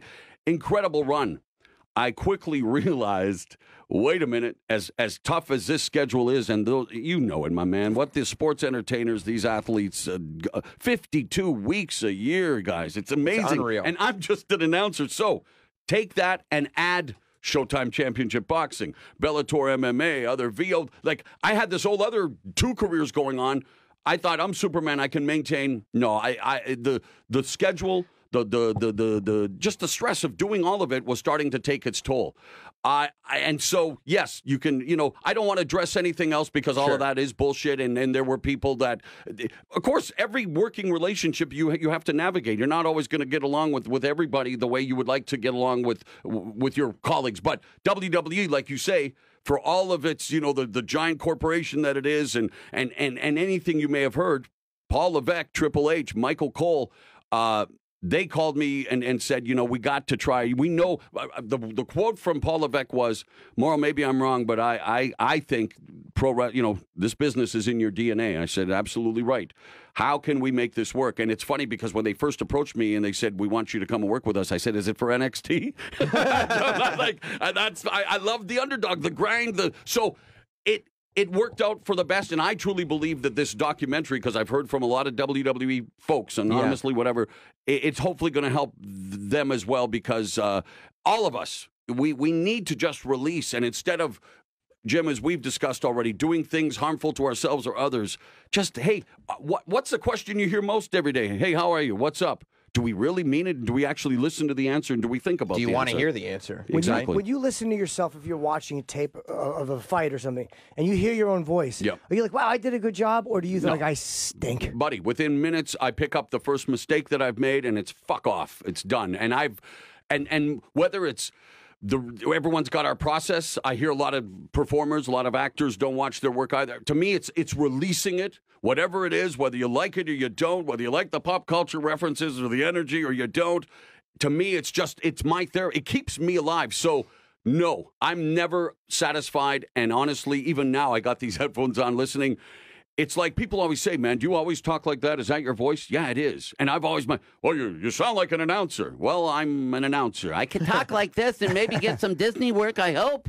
Do a little voiceover work. No. And so I understand how everything is picked apart when we put ourselves out there. And I truly understand how this is going to be scrutinized, but this is my magnum opus in terms of what I wanted to do for humanity, and the fact that I've already hopefully saved or impacted in a positive way a few lives. That's fine. I'm willing to be a casualty for the cause. When you were going through, I mean, when you were working everywhere that you worked before you got to WWE, and you had your career, you already had your career, right? Yeah. Was there before you're 46 this feeling of like I still want to get to WWE, or was there more like no, I found my niche, I'm doing what I'm here to do? By the time I guess I hit the 40s, well, I guess before I did New Japan Pro Wrestling on Access TV, I probably still had, it'd be nice just to have that on my resume. But when I did New Japan and the feedback I got for that, like I've always, again, I don't want to be famous. I don't want to be what I wish. I love what I do, but I don't need all the other stuff. So for me, I love that underground feel of even New Japan at the time. We're the cool kids in the corner, as it were, and I satiated my pro wrestling commentary. So by the time I did that, I was fine. So WWE, and it's funny, Michael Cole followed me on Twitter, and I'm like, is this the guy? Is this Michael Cole? So I went, and the email came shortly thereafter, and the rest, they say is history. But do you know who's the first guy who had an eye or an ear for you? Did somebody tell Michael Cole? Was Michael Cole just aware? I believe that Paul Levesque, Triple H had heard. He walked Floyd Mayweather to one of his fights, and he's a boxing fan. Michael Cole was actually a boxing fan, so I believe that I'd maybe been on their radar for a bit, and then when they made the move to USA Network Live, I guess they wanted to bring someone in with maybe a little bit of cachet. When I put together the sizzle reel, you'll appreciate this, Jim. I also was asked Warren Buffett every year at his shareholders meeting, Berkshire Hathaway, they do this entertainment video of him. Well, the year when how many years? A couple of years now.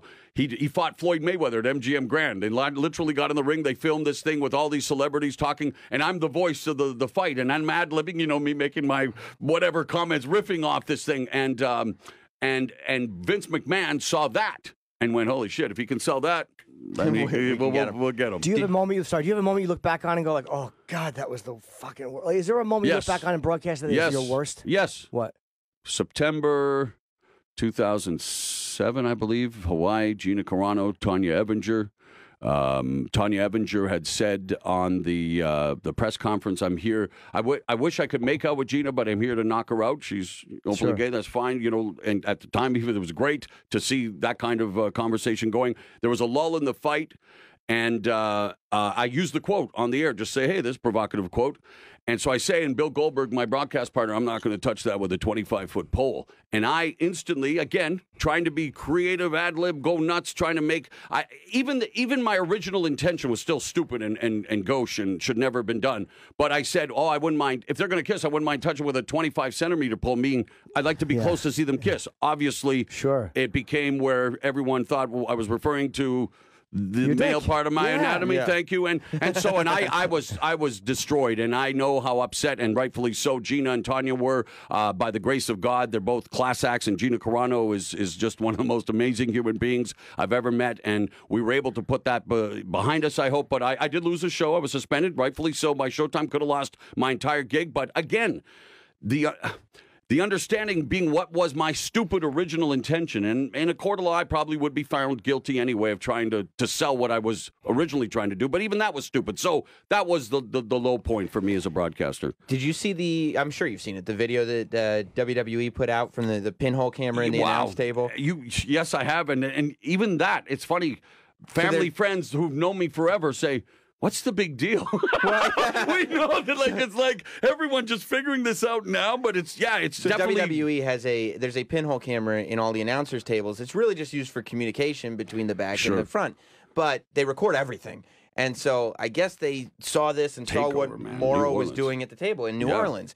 And I mean, when he's doing his commentary, he's up, he's standing, he's jumping, he's throwing his arms. Yeah, I mean, he is really emoting. And I guess they hadn't seen anything like this before, so they put out a montage of just Morrow. You can't even see the action. You just hear my call and see it. Morrow's physical, everything. Mania. And it's gone. Yeah, it's going crazy. People, and it's funny how many people, in fact, how many haters have said, wow, it is genuine. It is, wow, I have a new respect for you, sir. And I'm like... I mean, I appreciate that, but again, there is that tinge of mania, right? And I believe it's okay. The same thing. Well, you can utilize it, right? You can tunnel it and push it through this constructive thing. It's just once the show's over is when you have to then start to deal with it. Right? Yes. The same thing that makes you so good at that is the same thing that will make you go home and hear that Robin Williams hung himself and go, I admire his courage. Buddy. That's amazing, man. When he died, I was because I've been who isn't? I've been a walking, talking tribute to Robin Williams. Love the guy, and in fact, got to meet his son Cody, and even that it's the Forrest Gump of broadcasting. I try to call myself sometimes, but he when he died, people right away all of a sudden, are you okay? Are you okay? Are you okay? Because it was weird that it took, like, again, a giant of the entertainment industry to take his life, knowing what he was suffering through. So. That's the other reason for the doc. Here I am. I'm not dead, but I want, and I hope to God I die a peaceful, death in my sleep at 111 years old, Mr. Roberts. but see, look at why did he have to die for everyone to say, how are you? Are you okay? Are you okay? Do you know what I mean? It's we don't need to lose anymore. We've lost enough. Let's keep this conversation going like this. And the documentary, let's promote it properly. Bipolar rock and roller. You're such an open guy, and you're so revealing. It's on Showtime this Friday, 9:00, and it's Mauro Ranallo on Twitter. Yeah, and it's I'm really glad you did this, and I know that in my wife's family, she's has a family member that suffers from the same thing, and I watched this with her, and at first she goes, I don't want to see this. It's too close to home. For sure. But she watched the whole thing, and she it finally, even though there is a human face to it for her and for I, and it's to see the highs, the lows, to see you in these private moments is like, okay, we're starting to wrap around. Yeah. And this idea that like, where some people go like, well, it's a cry for attention. It's this, it's that. Morrow's story is so great because you've got a guy that is so singularly focused on this goal, and bipolar is so destructive to that goal that he wouldn't be. It doesn't make sense that this would be a cry for attention because all Morrow wants to do is what he's doing, and all he's got is this thing in his brain. And don't get me wrong. That again, Andy Kaufman, another idol of mine, and even when watching it, to be honest, I'm like. I can, it's because I'm so warped. I think I can see where people go, wow, this is a pretty interesting piece of performance art. But why I'm sabotaging my own thought process. You guys mean I go, yeah, I can see where people see I'm a piece of shit. This whole thing's a work. Exactly, it's a work. It's a work. But it makes it harder. The attention you'd get from it does not outweigh the negative of what it does. Sure, absolutely not. And that's why. As much as it even hurts me to the core to say, you know, I love kids, I love people. Obviously, I want to help people, but I just can't imagine having a loved one like my child go through what I go through because I know what is done to my parents, even my brothers, and all of my friends. Like the ripple effect, the toll it takes on those who really care is. Oh, man, it's gut-wrenching. More Best Of. Jim Norton and Sam Roberts on the way.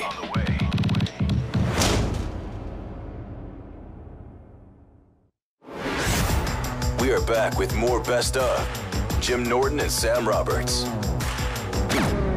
When you started, like, taking unhealthy amounts of Viagra and still not, like, getting boners, were you like, I should stop doing this for a while, or...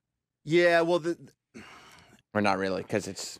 I would go on trips. Like, girls would pay for trips. I know this is going to sound so stupid. Go ahead, American Gigolo. Troy, are you a gigolo? Troy's a gigolo. Troy is a gigolo. Play on the side. opening to American Gigolo. This is Troy's life. I thought he was a DJ, but as it turns out, the DJ is just a cover for his... Yeah, he is a DJ. He's a Don Juan. Yeah, he is. Wait, do we have the opening for American Gigolo? His budding gigolo business. Gigolo Troy. Were you ever with like older women? Yeah. That's part of the gigolo business, right? Yeah. Yeah, no, I would go away and with, people and then not just be completely annoyed, but still have to, Fuck them. Yeah. Were they paying for trips? Yeah. How old were they? Try American Gigolo opening. Were they playing for trips? Yeah, meaning was it just to fuck you, or were like? No, it was like you were going away somewhere, but like, well, it's a date in the gigolo business. It's not just fucking; it's a date. Troy gives the Troy Kwan experience when you go to the Gigolo Troy service. Yeah, this is like Troy's. What is this? Oh, I don't know if he. Oh, it just starts the Blondie song. Yeah, but it's him driving. This is what Troy's life is. Yeah, it is. Driving down the coast. Listening to Call Me. Yeah, he's in a fucking... Richard Gere is driving in a fucking... he's got a suit on, but it's a casual suit. You know what I mean? It's like a cool guy suit. He's driving a top convertible. But we don't say the top's down. We say the titties is out. This was actually a pretty... This is like 80. This is when Richard Gere could have literally fucked... A painting would have jumped off the wall and eaten his cock. Is that why he started fucking gerbils? Dude, he was out of his... If there's nothing else, I guess I'll shove one of these tubes up my asshole. Yeah, he played this handsome... Gigolo? Yeah, although how come he pulls up and the fucking top is up? I don't like that. There's no consistency in the opening. That doesn't make any sense. So Richard Gere played a John and then a Gigolo, or the other way around? Right now he's playing a Gigolo. No, but I'm saying because he was Pretty Woman. This was before Pretty Woman. Yeah, so he played a Gigolo and then he played a John. This is 1980. Yeah, I think this is what made him a star. Yeah? Yeah, this is what made him at least a name, was he was such a handsome guy. And I guess he's stopping in to buy a suit. This is Troy's life. I would remake American Gigolo starring Troy Kwan. See, they show him kissing a girl, walking into an apartment with an older woman. He drops her off. But see, it's just a date. It's just a Gigolo experience. It's not always about sex, right, Troy? Who knows? That's right. Now the top's down again. Oh, he probably took her out and fucked her. Oh, maybe he did. Maybe he did. So, Troy, you're on your Gigolo expeditions. Well, I mean, listen, you go away. I went away a couple times, and you just have to. And also, how old were the women? Have you ever been with a woman who's got pictures of her kids up? And they're older than you? And they're like, well, no. Have you ever been getting jerked off and lost your erection due to the jiggling of a charm bracelet with 5 grandchildren on it? Excuse me, that's my tennis bracelet. Those are my grandchildren. There's 5 of them. 4 are alive. Have you ever? Of the women that you've been with, what's the oldest child that they had? Oh, in college. That's awesome. Can you imagine being like a sophomore in college and coming home and realizing that Troy Kwan fucked your mom? Yeah, and she's listening to his new song, and you're like, oh, no. She's just a big Black Caviar fan. She's like, I fucked the guy from... And he's like, no. Mom! Do you remember I told you I ate a guy's ass? It was him. I'd be so upset. No, and no offense to you. I like you, Troy, but if I was in college and you fucked my mom, pissed. Well, I'm kind of in that weird age where you could, Go date a either younger way. girl or you could date an older woman. Or both. Yeah. Depending on the day. Now, let me ask you, Troy, I'll ask you this, because Corey, and I'm sure Troy has dealt with this. Yes. Yes. That's how you executive produce. Troy! What's up, Corey? Hey, guys. Whenever you take in a Cialis, have you gotten a headache? I usually take a 20 milligram, and after a while, I'll get a headache, or sometimes I even feel like I got punched in the upper jaw. Oh, shit. Yeah, or middle of the back pain you can have. I've gotten headaches after all of them at times. I have 100 milligrams I would take, and then just cut it in half. No. That's what I do. Oh, no, 20 milligrams of Cialis. I'm sorry, you're right. No, I don't take the whole Cialis. I would take 100 milligram and cut it in half. 20 milligram and cut it in half. I think 20 milligrams of Cialis was close to 100 Viagra. I think that's how it worked. So when you're taking... Yeah, I believe so. It'll last What's days. that? It'll last a few days. Yeah, but I wouldn't take the whole 20 milligram. That's a lot. Oh, shit. I have. Yeah, I would take less. Oh, yeah. Let your body wean off it for a while. And then, you find unless there's something medically wrong with you, your dick starts to work Did better. you pass a little gas? No. I saw you make a face. Your dick works better when you stop taking it for a while. Like, I stopped taking it for a while, and I'm like, I feel more normal. I Now, feel normal, but I don't know if it works better. your dick? I mean, it just you go in Thanks, with Corey. you go in with like a baseball bat when you Yeah. take it. I mean, you go in with the confidence that you're like, I am. And No, does- I and mean, it works lasts better than it longer, was right? working before without the pill. I mean. Yes. I agree with that. So explain to me, obviously, because I don't know, I'm in a different world. I'm not in the gigolo world, No. you know? Or the male world. That's right. That's Yeah, the it would problem. swell up your vag. Yeah, will it make my lips puffy? Yeah, well. Oh, Jesus Christ, Jim. No wonder you made a face. What? It's a stinker. I've just made a face. Ugh. When you're at the point, don't push it over here. I see what you're doing. I'm waving at you, my No, friend. you're not. When you're at the point Dip. where you're taking like all kinds of boner pills and they're not working for both of you, Sure. like, is the desire at that point to have sex, is it like you're still mentally stimulated, or is it just that sort of compulsion? It's compulsion. It is. Yeah, and especially like I went off the rails on those dating apps. You did? Like as far off the rails as you could possibly imagine. Did you have more than 10 partners over the course of a couple years? Yeah. Oh, wow. Yeah. So you're just kind of doing it just to do it. Right, it's there. It's like Candy Crush. Yeah, Like, it's do I almost like- care if I win Candy Crush? No, but like I'm a little bored right now, so I'll play a level. Yeah, You're and a you grown man. You shouldn't play Candy Crush. You're a grown man. You shouldn't be crushing Viagra's every night. Yes, you should. Oh, I'm sorry. Of course you should. That's who should be taking it. Exactly. Grown men. That's right. Don't Yeah. crush it. Well, Pop that little joker under my tongue like nitroglycerin. You ever do that to try to get it into the bloodstream quicker? You hear the doorbell and you realize you forgot to take your Viagra, so Oh you yeah. crush it and hold it under your tongue, hoping You it do gets that? in there. And then just trying to stall a little bit. Let it kick in. Kind of get the blood pumping. yeah, I don't see how any problems could arise from that Oh happening. yeah, it's a mess. So what do you like? You can't get a boner. Yes, I can. Not always. I haven't had a need to in a while. Mm. It sucks. So Or if I do now, I try not to jerk it as much. why? Because you get You just try to admire it. no, but you just so used to jerking off that you don't. So how often do I you actually jerk bought a off now? fleshlight to try to make my dick like more sensitive, like stop jerking. And I talked to Dr. Steve. He's like, you got to hold it on the bed and use a fuck motion for it because that gets you in that. And I'm like, that feels too stupid. I can't believe that Dr. Steve takes like the He just gave me advice. The calls that Dr. Steve I takes know, he's are my just, friend. They're outrageous. Yeah, I would. Dr. Steve is probably wondering what kind of weird skeletons I have in my closet that I've never called him. I'm the only person around here that's never called him for a medical thing. I love Dr. Steve. I think he's amazing. Trust him. Yeah, he cares about his patients. He's a good guy. He is a good guy, and he cares about the. Someday he'll get that medical license.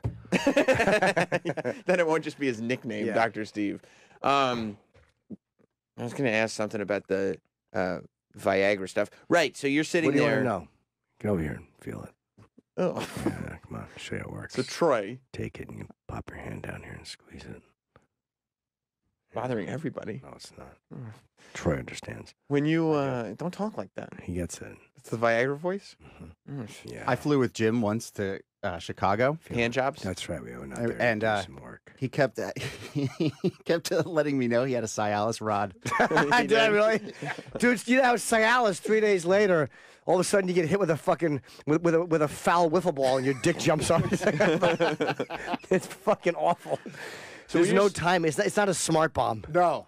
So when you're sitting there, right, you popped a couple Viagras or whatever. I don't know. I'm speaking colloquially. You don't. I can never say that word. Colloquial. Is that the right way? Yeah, colloquially. I said Colloquially. I always have a hard time with that. But yeah, you don't pop a couple Viagra. You take a Viagra. But Troy said he took unhealthy amounts. How much would you? But I mean, the amount of days in a row. I'm guessing. Yeah. Like so, basically, I have like 100 milligram Viagra. You'd cut it into either thirds or halves. I see. So you just say, let's say 50 milligrams. I've easily taken over 200 milligrams in one sitting. Yeah. Oh So- my God, I've never done that. It's scary. So you take 50, you take even 100, right? You take a whole Fuck pill. a million. Or a million.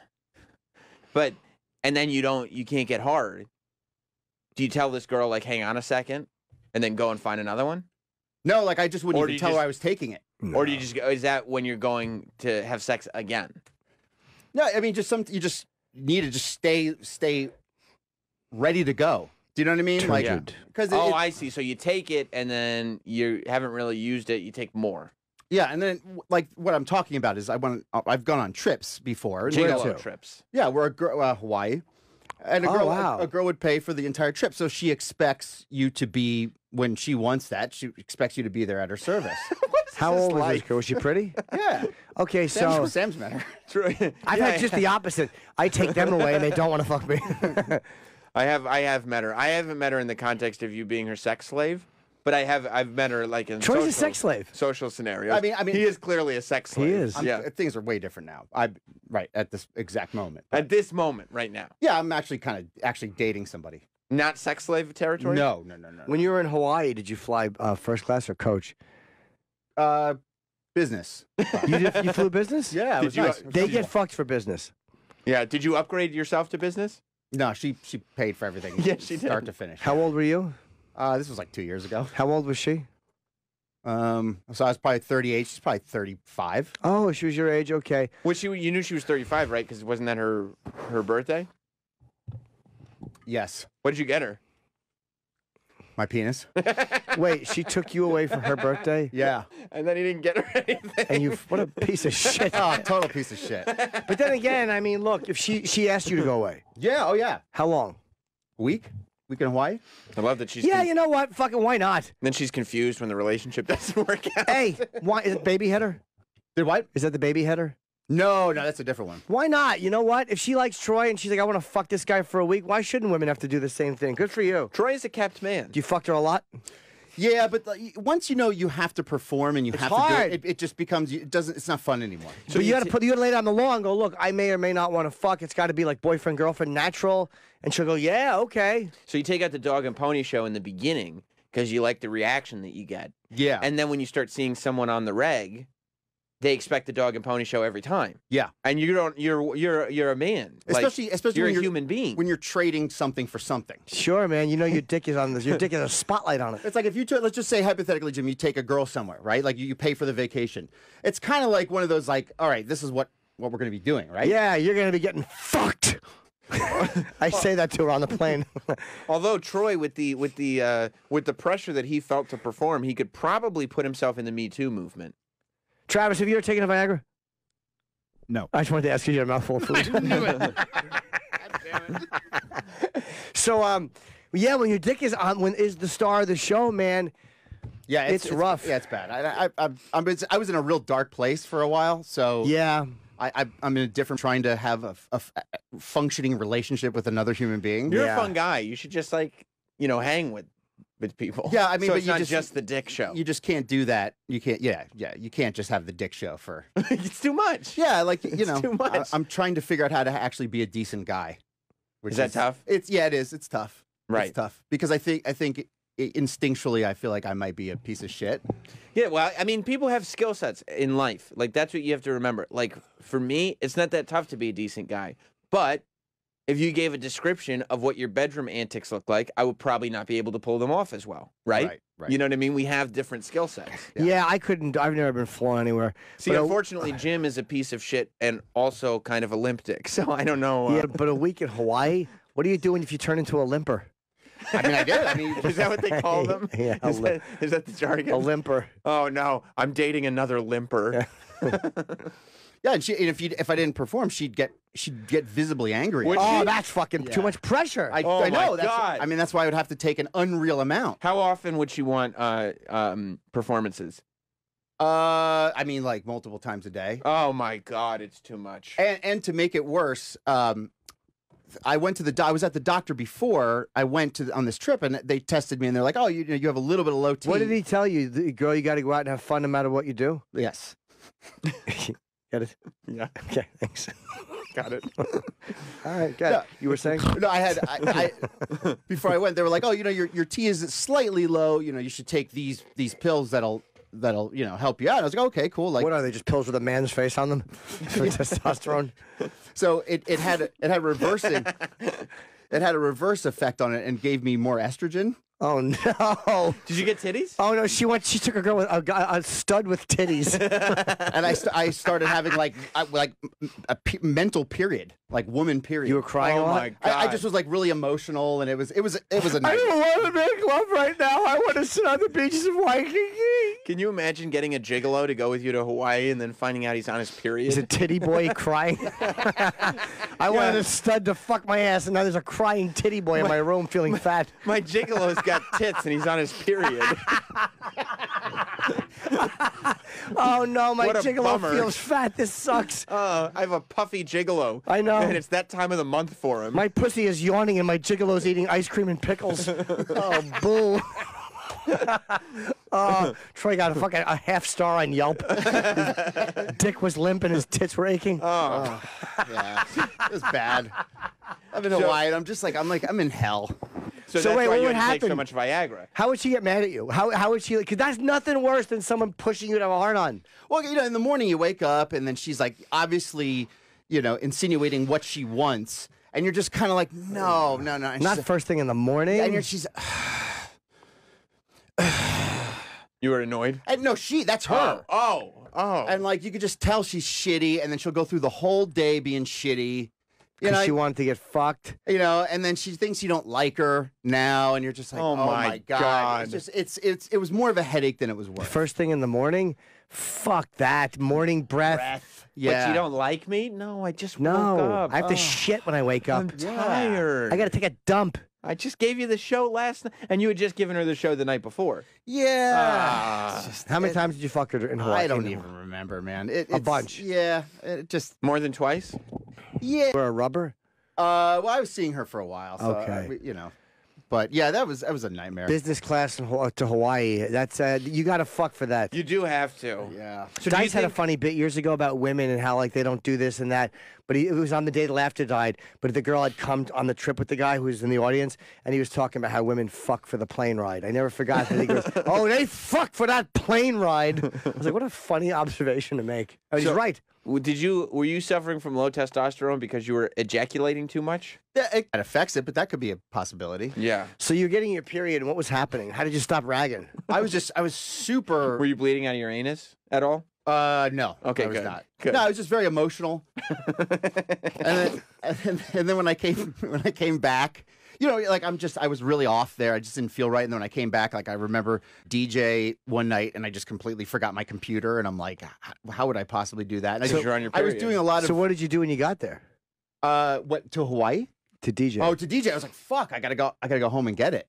How late were you? I was late, and they were pissed, and it was a mess. And Did you explain I'm on my period? Like, no, you guys I didn't know what gotta- was going on. I went back to the doctor. I'm like, something really fucking weird is happening here. And then they checked me again, and they're like, oh, your estrogen levels are through the roof. How so? Did you gain an appreciation for women? I completely 100% understand what women have to go through. You did? Yeah, no, because you're so emotionally erratic. You're just not thinking clearly. Yeah, hormones are a bitch, right? Yeah. Fucking, yeah, that's for cancer treatments. They use it too. Sometimes you gotta take hormone treatments. Motherfucker. Yeah. Troy was like Arnold Schwarzenegger in the movie Junior. That's right. It's a man who got pregnant. Crying.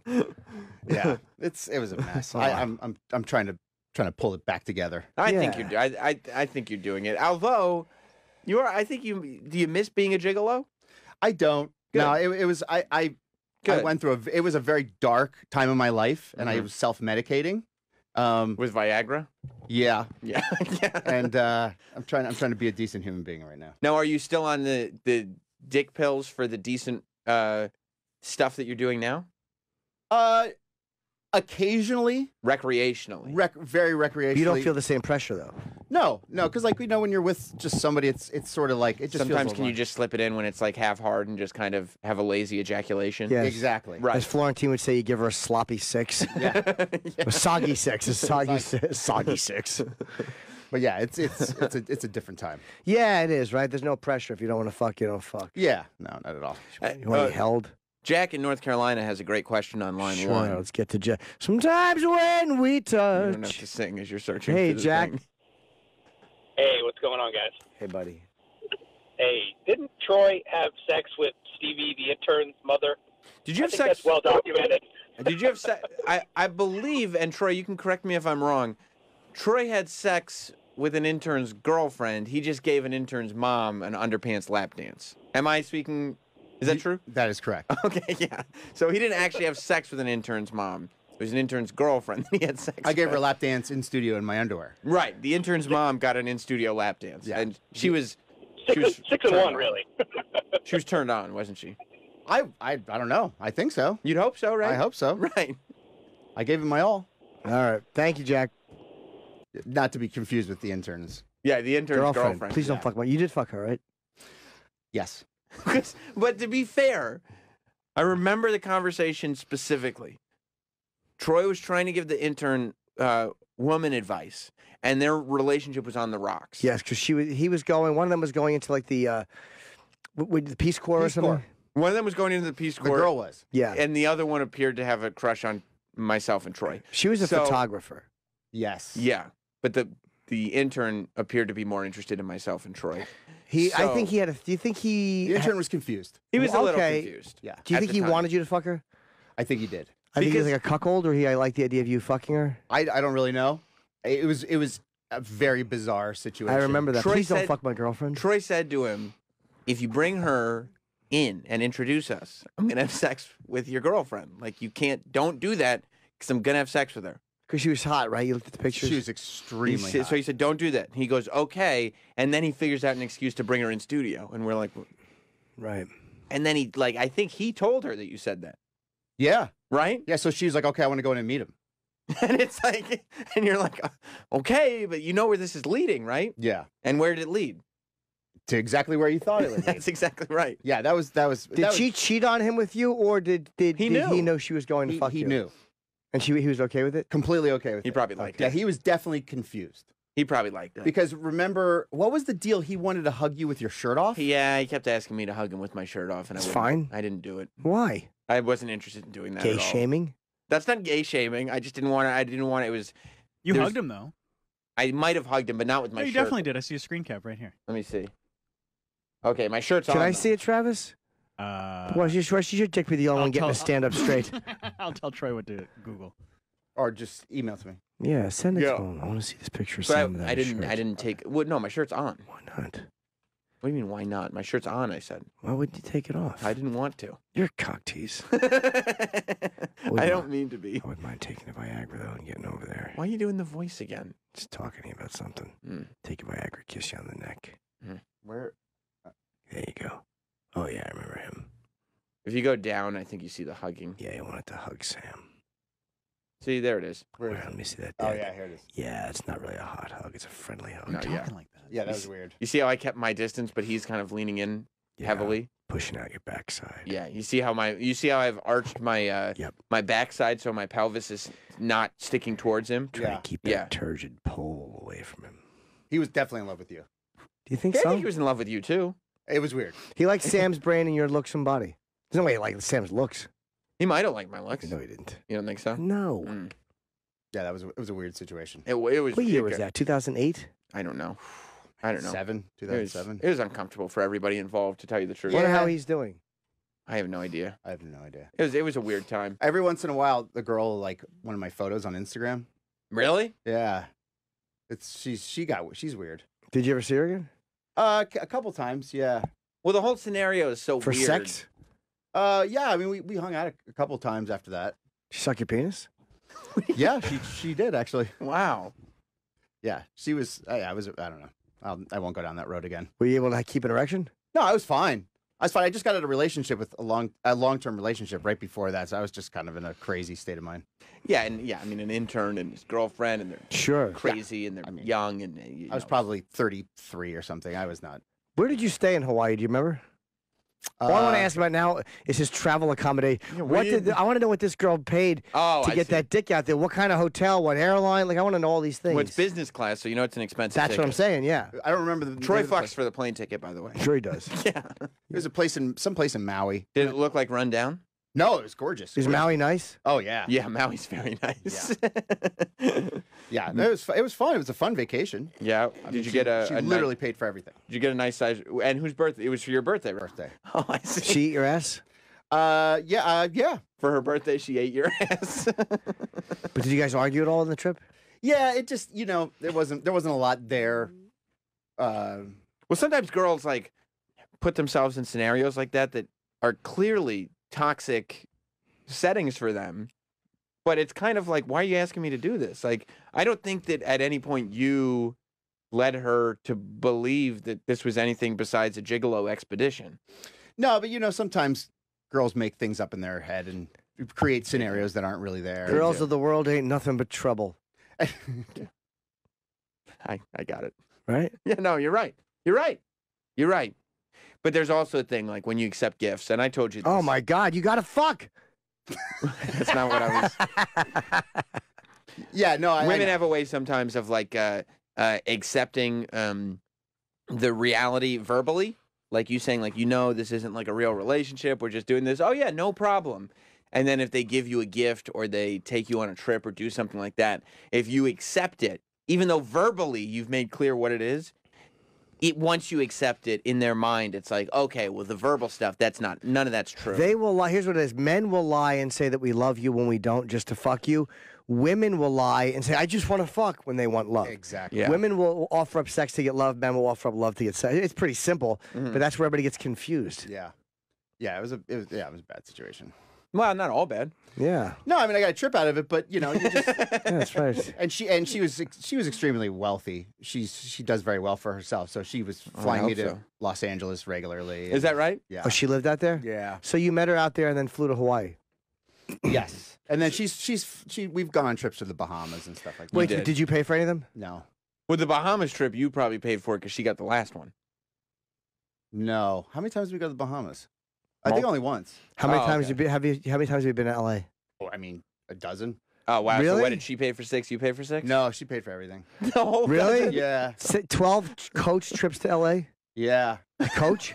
Yeah, she just no, and then I'd like maybe upgrade or something like once I got. Well, you were probably getting miles at that point. Oh yeah. I was racking up the miles. Yeah. And I would keep the miles. She'd use her miles. She would use her miles to upgrade you? No. Like she would get the tickets on her miles. Right. But she's only flying your coach, that cheap bitch? But then the miles that would accumulate from the trips, you get to keep those. That's right. So you still have Well, those. no, if she's using miles that they weren't good. If she was using miles for your trip, you don't get miles. Well, I know that I put in my thing inside JetBlue. Yeah. So when I would get somehow get mileage. So from maybe it. she was paying for She was them. probably paying for them. If you're getting miles. You know what was happening? She didn't want to seem so like thirsty. Yeah. So she was telling Troy that I'm using miles to pay for your trips. She's using money. She was using cash. So you get there, how long would you go to LA for? I'd go out for long weekends. Why not, right? Yeah, especially in the winter. Jet set a little bit. I have seasonal depression, so that would help. Go for 4 days. Yeah. Would you stay at her place, or would she ever book a hotel in Los Angeles? No, she had a very nice place. Yeah. In, Oh in- no, I in remember. Hollywood. I've seen it. Right? No, yeah, no, you that's- did see it. Good rooftop and everything. That was a beautiful place, actually. Yep. It was chill. Would you say? Would you say that? It's chill. Chill. Huh? Just trying to get with the lingo. Oh, well, that was bad. Just stopped everything. Yeah, it was a very nice place. Yeah, she drove you around. She did. She drove me pretty far out there, actually. Oh yeah. Yeah, that was nice of her. Yep. Wait, she drove. You went to her house? I went to her house once because I was out there as well. At the Oh, same time was there Troy a picture of all you guys in the jacuzzi? No, that was Jessie Mae Peluso. Yes. Okay. Yes. Oh, that might have even been the same trip. I actually. wasn't gonna throw you out there, but it was the same trip. I thought you didn't want that to be public. Wait a minute. Whoops. Were you two dating? Who? You and Jessie Mae. No, I wouldn't say dating. I think we've hung out a couple times. Okay, that's cool. Yeah. I mean, she's awesome. I might have met Troy while he was hanging out with one person.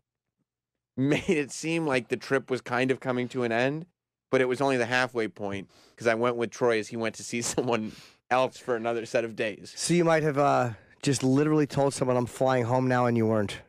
And then told somebody else I'm flying in now, and you weren't. Yeah, no, I said, and then I said I had business stuff to take care of in L.A. That's what I told. Oh, that's right. It wasn't, yeah, The because first one? Yeah. Did you see the first one again after that? That might have been it. Did you have business stuff? no, No. Picture of you on Instagram in a jacuzzi? Yeah, no, that was with Jessie. Yeah, the jacuzzi started it. Yeah, and Whose then house was that? Jessie Mae. Oh, she has a jacuzzi. Okay. Jessie. and then there was business to attend to elsewhere. And at that point, yeah, I went with Troy to the other girl's house, and then we separated. I went off and did my thing and left Troy to his own devices. And that was a fun trip because that's when we hung out with Stone Cold. We hung out with Stone Cold, yeah. Yeah, that was a fun time. Yeah. But What'd you do with Stone? Would you hang out with him? Where? well, he does his podcast at his house, so I went and did his podcast. It was the Okay. same thing, yeah, you've been there. But it was the first time that I did his Oh, podcast. And Troy were went you with me. nervous walking into his house the first time? I was excited. Stone Cold's house? Yeah, it was fucking awesome. He loves me. Good for you. We're not telling your story. Just saying. Oh, okay. Let's take a break. I want to eat something, and I want to make love to at least somebody in this room. It really was. And it ain't Troy. Really, you know, it shouldn't be Troy. Scumbag. That trip was just separated between two girls. Whatever. Hey, they pull that shit. What the fuck? Yeah, of course. Wasn't a nice thing to do.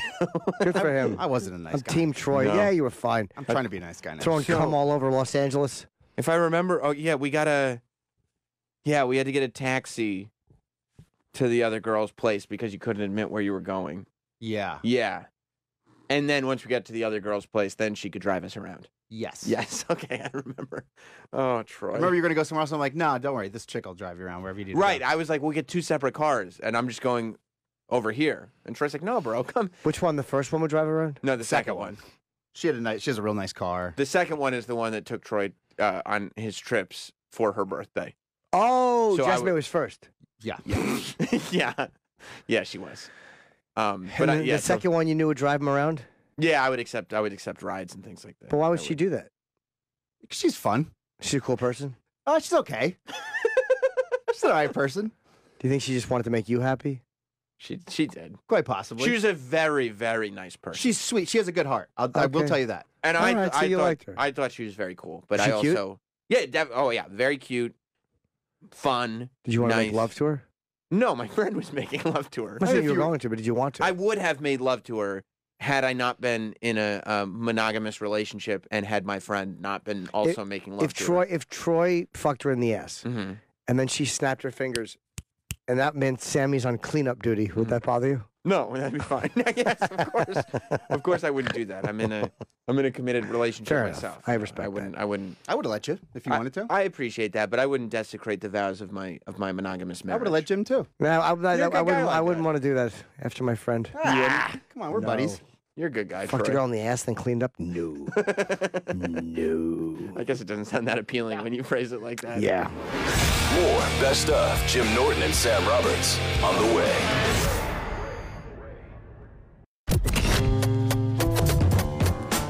More best of Jim Norton and Sam Roberts right now. Hey, buddy. What's going on, man? How are you? How are you? Hey, baby. Good to see you. Slim Pen looks taller. Maybe I am. Yeah, I've been growing a little bit. Oh, good. We're not Congrats, man. sure that humans stop growing at 20. We're not positive. Well, I don't think that's. I haven't seen any statistics No, that would not- say that concretely. Many do. Many do. Your hair looks good too, man. Thank you. You look really Thank good. you. Thank you. A lot younger. You must. At what point did you realize, like, wow, the weight's really going to stay off? Well, it's been 3 years. 2 years is the magic time. Most people start putting on the weight at 2 years. Oh, they do. So if you make 2 years, your statistics change tremendously. That is going to kind of stay off. It's kind of like if you make 65, you're probably going to make 85. It's like one of those statistics. Have you gotten up at all? I have those things where I'll have a shitty couple of weeks, but then I go back. Sure, like sure. You do a little bit, right? Yeah, sure. You go. I probably got it's probably bigger than it should be. I probably got a 20-pound window that I go up and down. Up and down. But then again, I'm 230, so that's not that high a percentage, less than 10%. I want to ask you a question too, because I didn't know Christopher Hitchens, and I really wish I had met him because his discussions on speech and on what should be allowed were always so good. You can go on YouTube and watch. Like he gave one in Toronto that I thought was really brilliant. What would he? I mean, again, from what you knew about him, all this stuff with people getting fired for what they're saying at work, and all these things about where a tweet is taken. What do you think his take on that would be?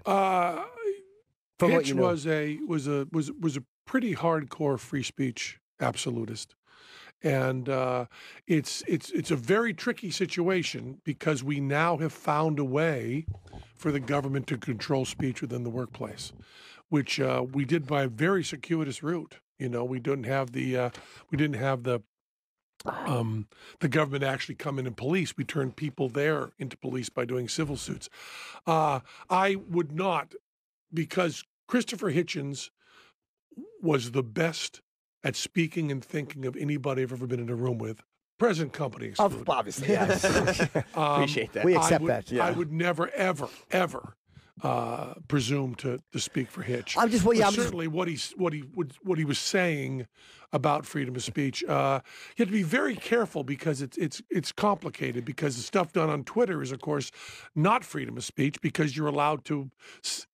It goes both ways. Yeah. So if someone says something on Twitter that everybody hates and they jump on him and beat him up and bully him, that's kind of okay. Sure, that's it is under okay. Freedom of speech. What about when people, like, we've been talking about the colleges and stuff that will, throw out like the frat guys for getting caught on video saying N-bombs or whatever, or like the professor who was talking about Barbara Bush and they were trying to fire her.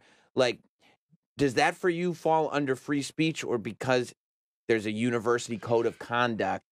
It's really tricky because it depends if it's a public or private university. If it's a public university, I think people have to be able to say anything.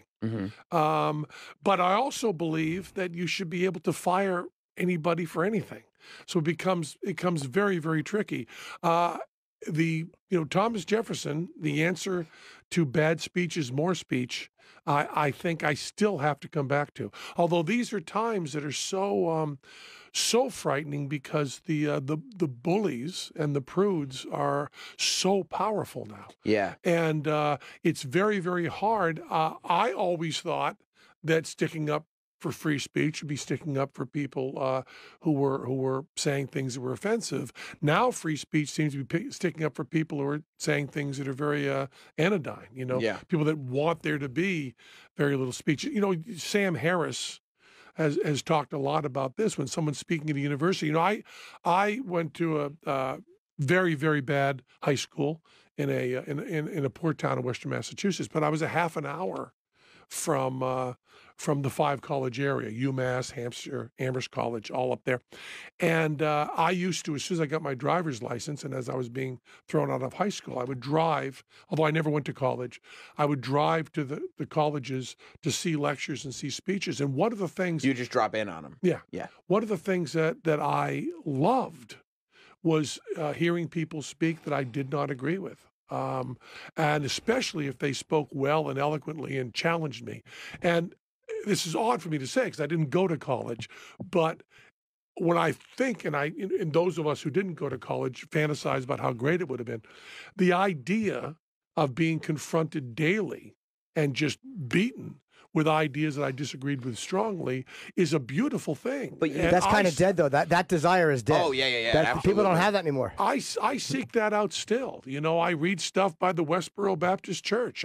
Good people. I read. I want to see what the nuts have to say, Now- because in my life the nuts have often changed my mind and taught me things. How do you go from a guy, because it sounds like you didn't like high school. No. So when you're a guy in high And school. also on top of that, high school didn't like me. It was mutual. You graduated. I got out. Okay. It was actually a plea bargain. I tested very, very well on my SATs, very well. So as soon as the SAT test came in, I went to my principal and I said, "Listen, here's how it's going to go. I'm not coming to school anymore, and at the end of the year, you will give me a diploma with all D's." But you'll give me a diploma because that's important to my mom and dad. But I don't ever want to come into this building again. And I said, and if you don't give me a diploma, I'm rather well-spoken. I'll go in front of the school board, and I will speak about how you personally let down the most gifted student Greenfield High School has ever seen. Wow. And he said, it sounds like you're threatening me. And I said, I absolutely am. There'll be big trouble for you if I don't graduate. And you're 18 at this point. 17, 18? 17, yeah. Wow. And I made that negotiation, and I said to my parents, I said, I will graduate. And now I'm going to be driving up to Amherst and sitting in on classes up there. And I'm going to be writing, hanging out, practicing, doing stuff like that. But I'm not going to go to school again. And at the end of my school year, he handed me the diploma, bottom of my class. All these. And I graduated. What did you want to do though at that point? Like you're going to go to college and just watch these speeches. Well, how did you find a value for education? Because most people who end up leaving high school to some degree are just, they don't want more education. They're not looking to sit in on lectures. Well, I'm kind of seeing this with my son. My son is just turning 12, and I have always tried to run back. I was a hippie. I'm a little bit young to be a hippie, but I was. I got out of school in '73, and I was in the middle of this hippie thing where my high school was open campus, open study, open everything, and there was no information. And I've always run the clock back and said, what if I'd gone to a hard school? What if someone had said to me, okay, you've been coasting through, you're doing fine, no one gives a fuck. Now you're going to start next week at the hardest school you can possibly. And by the way, if you study all day, all the time, and pay attention, make notes, probably still won't pass. Yeah. That's how hard it's going to be. I want to run that experiment. My son, who had some of the same problems in public school, we put him into a stupid, crazy, hard school, and he's much happier. Why is it the focus that it makes him focus on something? He diagrams sentences and does hard mathematics and does Latin roots and all of that stuff. And he has a certain pride. He comes home from school every day and goes, wow, am I learning more than you ever knew? But the teachers have to care, though, right? Like the teachers have to care enough to actually be sitting there giving you the hard work. We may be, it's funny. You read the New York Times, and in the first section, there's always an article about how colleges are falling apart and they're too expensive and student loans and all of this. And then in the business section, there's this massive online collective learning stuff, and colleges are moving there. You can get a degree. And I always say to myself, aren't the two sides talking to each other? Because it looks like they've got a problem in section 1 and the solution in section 5, and neither of them know it. I'm not sure that school is even going to be valid in 10 years. Maybe not. No. I mean, people, when I was a child, I'd get the Frank Zappa record, and the Frank Zappa record would say, do not listen to this song until you've read Franz Kafka's In the Penal Colony. And I would jump on my bike, and I would go down to the library, and I would look up Kafka, and I would read the whole thing, and then I would listen to something else. And Frank Zappa also mentioned Lenny Bruce. So I got to go and find Lenny Bruce records, and I got to listen to Carnegie Hall and memorize that and do all that and Lenny Bruce. And I'm so envious of my son and my daughter, who one word pops up and they type it in and know everything. Yeah. I can't imagine what it would have been like to be 12 years old and be able to type in Kafka, Lenny Bruce. Just look up whatever you want and watch it. It's at your disposal. Yeah. And if that can be coupled with a more slow motion reading, which is what we've got to learn. The temptation is you say, Kafka, I'll watch a 4-minute YouTube video of a guy talking about Kafka. If we can change that to, I'm going to read all the short stories. I think education could be enormous that way. Yeah. But it's hard to. It's hard when you see that list of Google hits to say, I'm not going to watch the 4-minute YouTube. I'm going to actually go and watch and read, for 10 hours in this book. It's hard to do that. Well, it's like you're getting the Cliff Notes and the regular book, and which one do you want? Yeah, exactly. Which one? Like, it's up to you. Which one? I'd love to say the regular book, but it's a blatant lie. I would love the Cliff Notes. Exactly. I got other things to do. I think the only disadvantage to having that at this age is like they lose these tactile experience. There's a certain thing you lose by always being able just to get it on a screen in front of you. I have always been someone who really liked reading, and that all the people I knew that liked reading hated me for it, because when I finished a book, this is in the days before Kindle, when I finished a book, I put it down wherever I was. Wherever I finished reading, I drop it down. Friend's house, Starbucks, hotel, never carried it. So I don't have anything on my bookshelves. I threw everything away. Moby Dick is my favorite book. I used to make people sick because I'd read it once a year. I'd go in, I'd buy a $8 paperback. I would rip off the first third, which fit into my back pocket, throw away the back 2/3, and I would rip off pages as I read them, so I'd have less to carry, throw them away. And then when I got near the end of that first third, I'd go in and buy another copy, rip out the middle third, throw away the rest, and carry them with me. I used to, if I had a paperback. That's watching Mental Illness in action. That's really great. If I had a fat paperback, I would always rip off pages as I read them. Fuck it, I'm not carrying this. So now that I have it electronically, I have all these books, and I can read through and go through and highlight and make notes, and I just love it. But I had a huge vinyl collection, I had a huge collection of music, and was so thrilled when it all moved to my computer. I hear everybody talking about how I love the feel of vinyl and the smell of vinyl, and I love having a book in my hand. I hate all of that. I don't mind like it. Nothing. I like having everything right here in my pocket. Are you a little OCD? I don't know. I'm wondering if the pages thing was a little like just, like I have my moments too, but when you're tearing the pages, right, it's almost like completed, finished. And then when you want to read it again, you buy it again. Yeah, why not? I mean, you don't get attached to things, obviously, meaning like the physical books you weren't attached to. No, I don't. If I didn't have a family, which is the hugest if possible, I would live in hotel rooms. You would, yeah. Yeah, when there was a time between Broadway and On the Road where I did not have a place to live. If I had a few days off, I'd fly in and see a friend, do something like that. I have no. Where'd you get your mail sent? I've been. Who gets mail anymore? I guess that's true. I've been carny trash. Since I was 18. I lived for whatever it was, a year and a half. I guess what you would call homeless. So that gives you the wrong image. I didn't have any place I lived. I hitchhiked. Lived in the streets, juggled. Did jokes, and I'm very happy not living anywhere. You are, okay. So what is there's got to be something you look at and go like, I just love this piece of memorabilia. Or what is something that you have that you're like, that is something I would take everywhere if I could? I have artwork around the house that I like. There's an artist, Tony Fitzpatrick, that I love. And, but you don't have like stuff Martin from your career.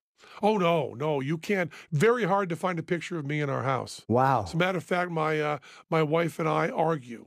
She'll have a Penn and Teller picture that actually one picture is going up.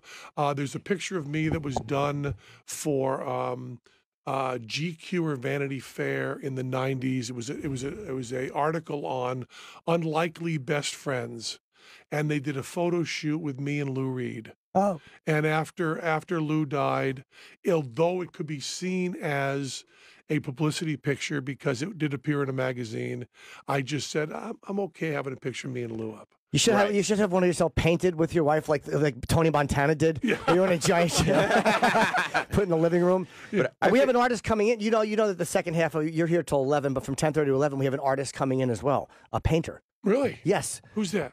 His name is Paul. He's a Paul Stanley. Oh yes, yes. Yes, he's a painter. Yes, of course. He also did. He's done some music. I He's think. an artist. to me.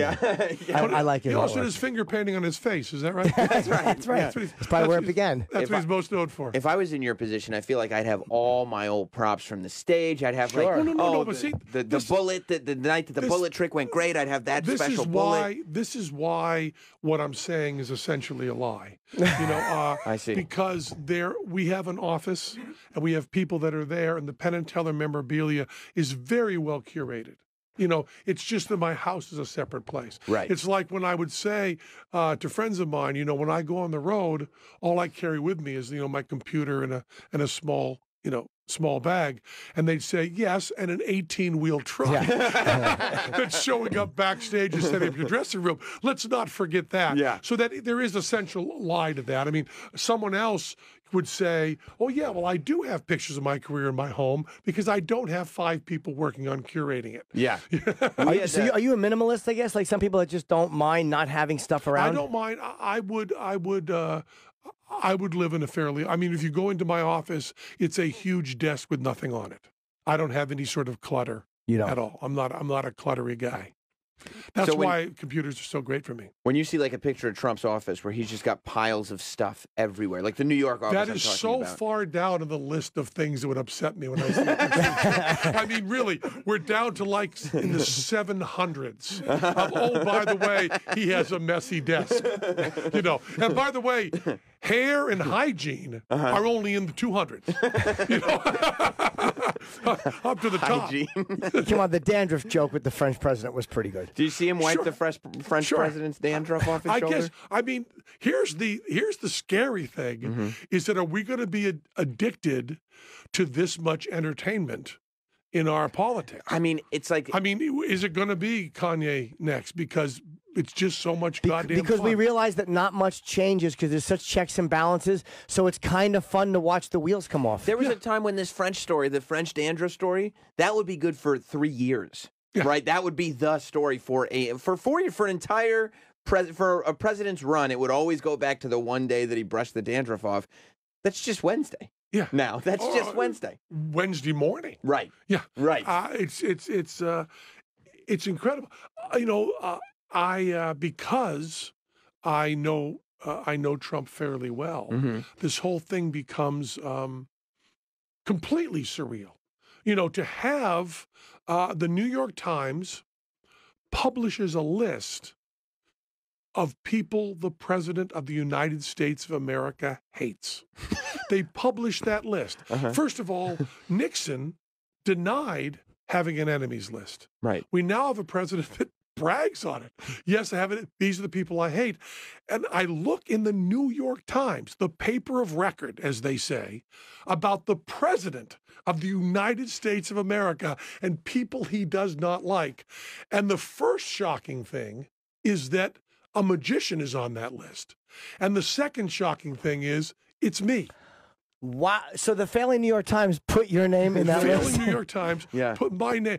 Well, probably because you said that stuff about him. He's probably like, you know, he holds it, he takes it personal. As a matter of fact, it was right in this room. Yes, it was. It was right in this room where I first heard the first aggressive, angry tweet he said about me. And so my reaction, you know, when people say, what did you think?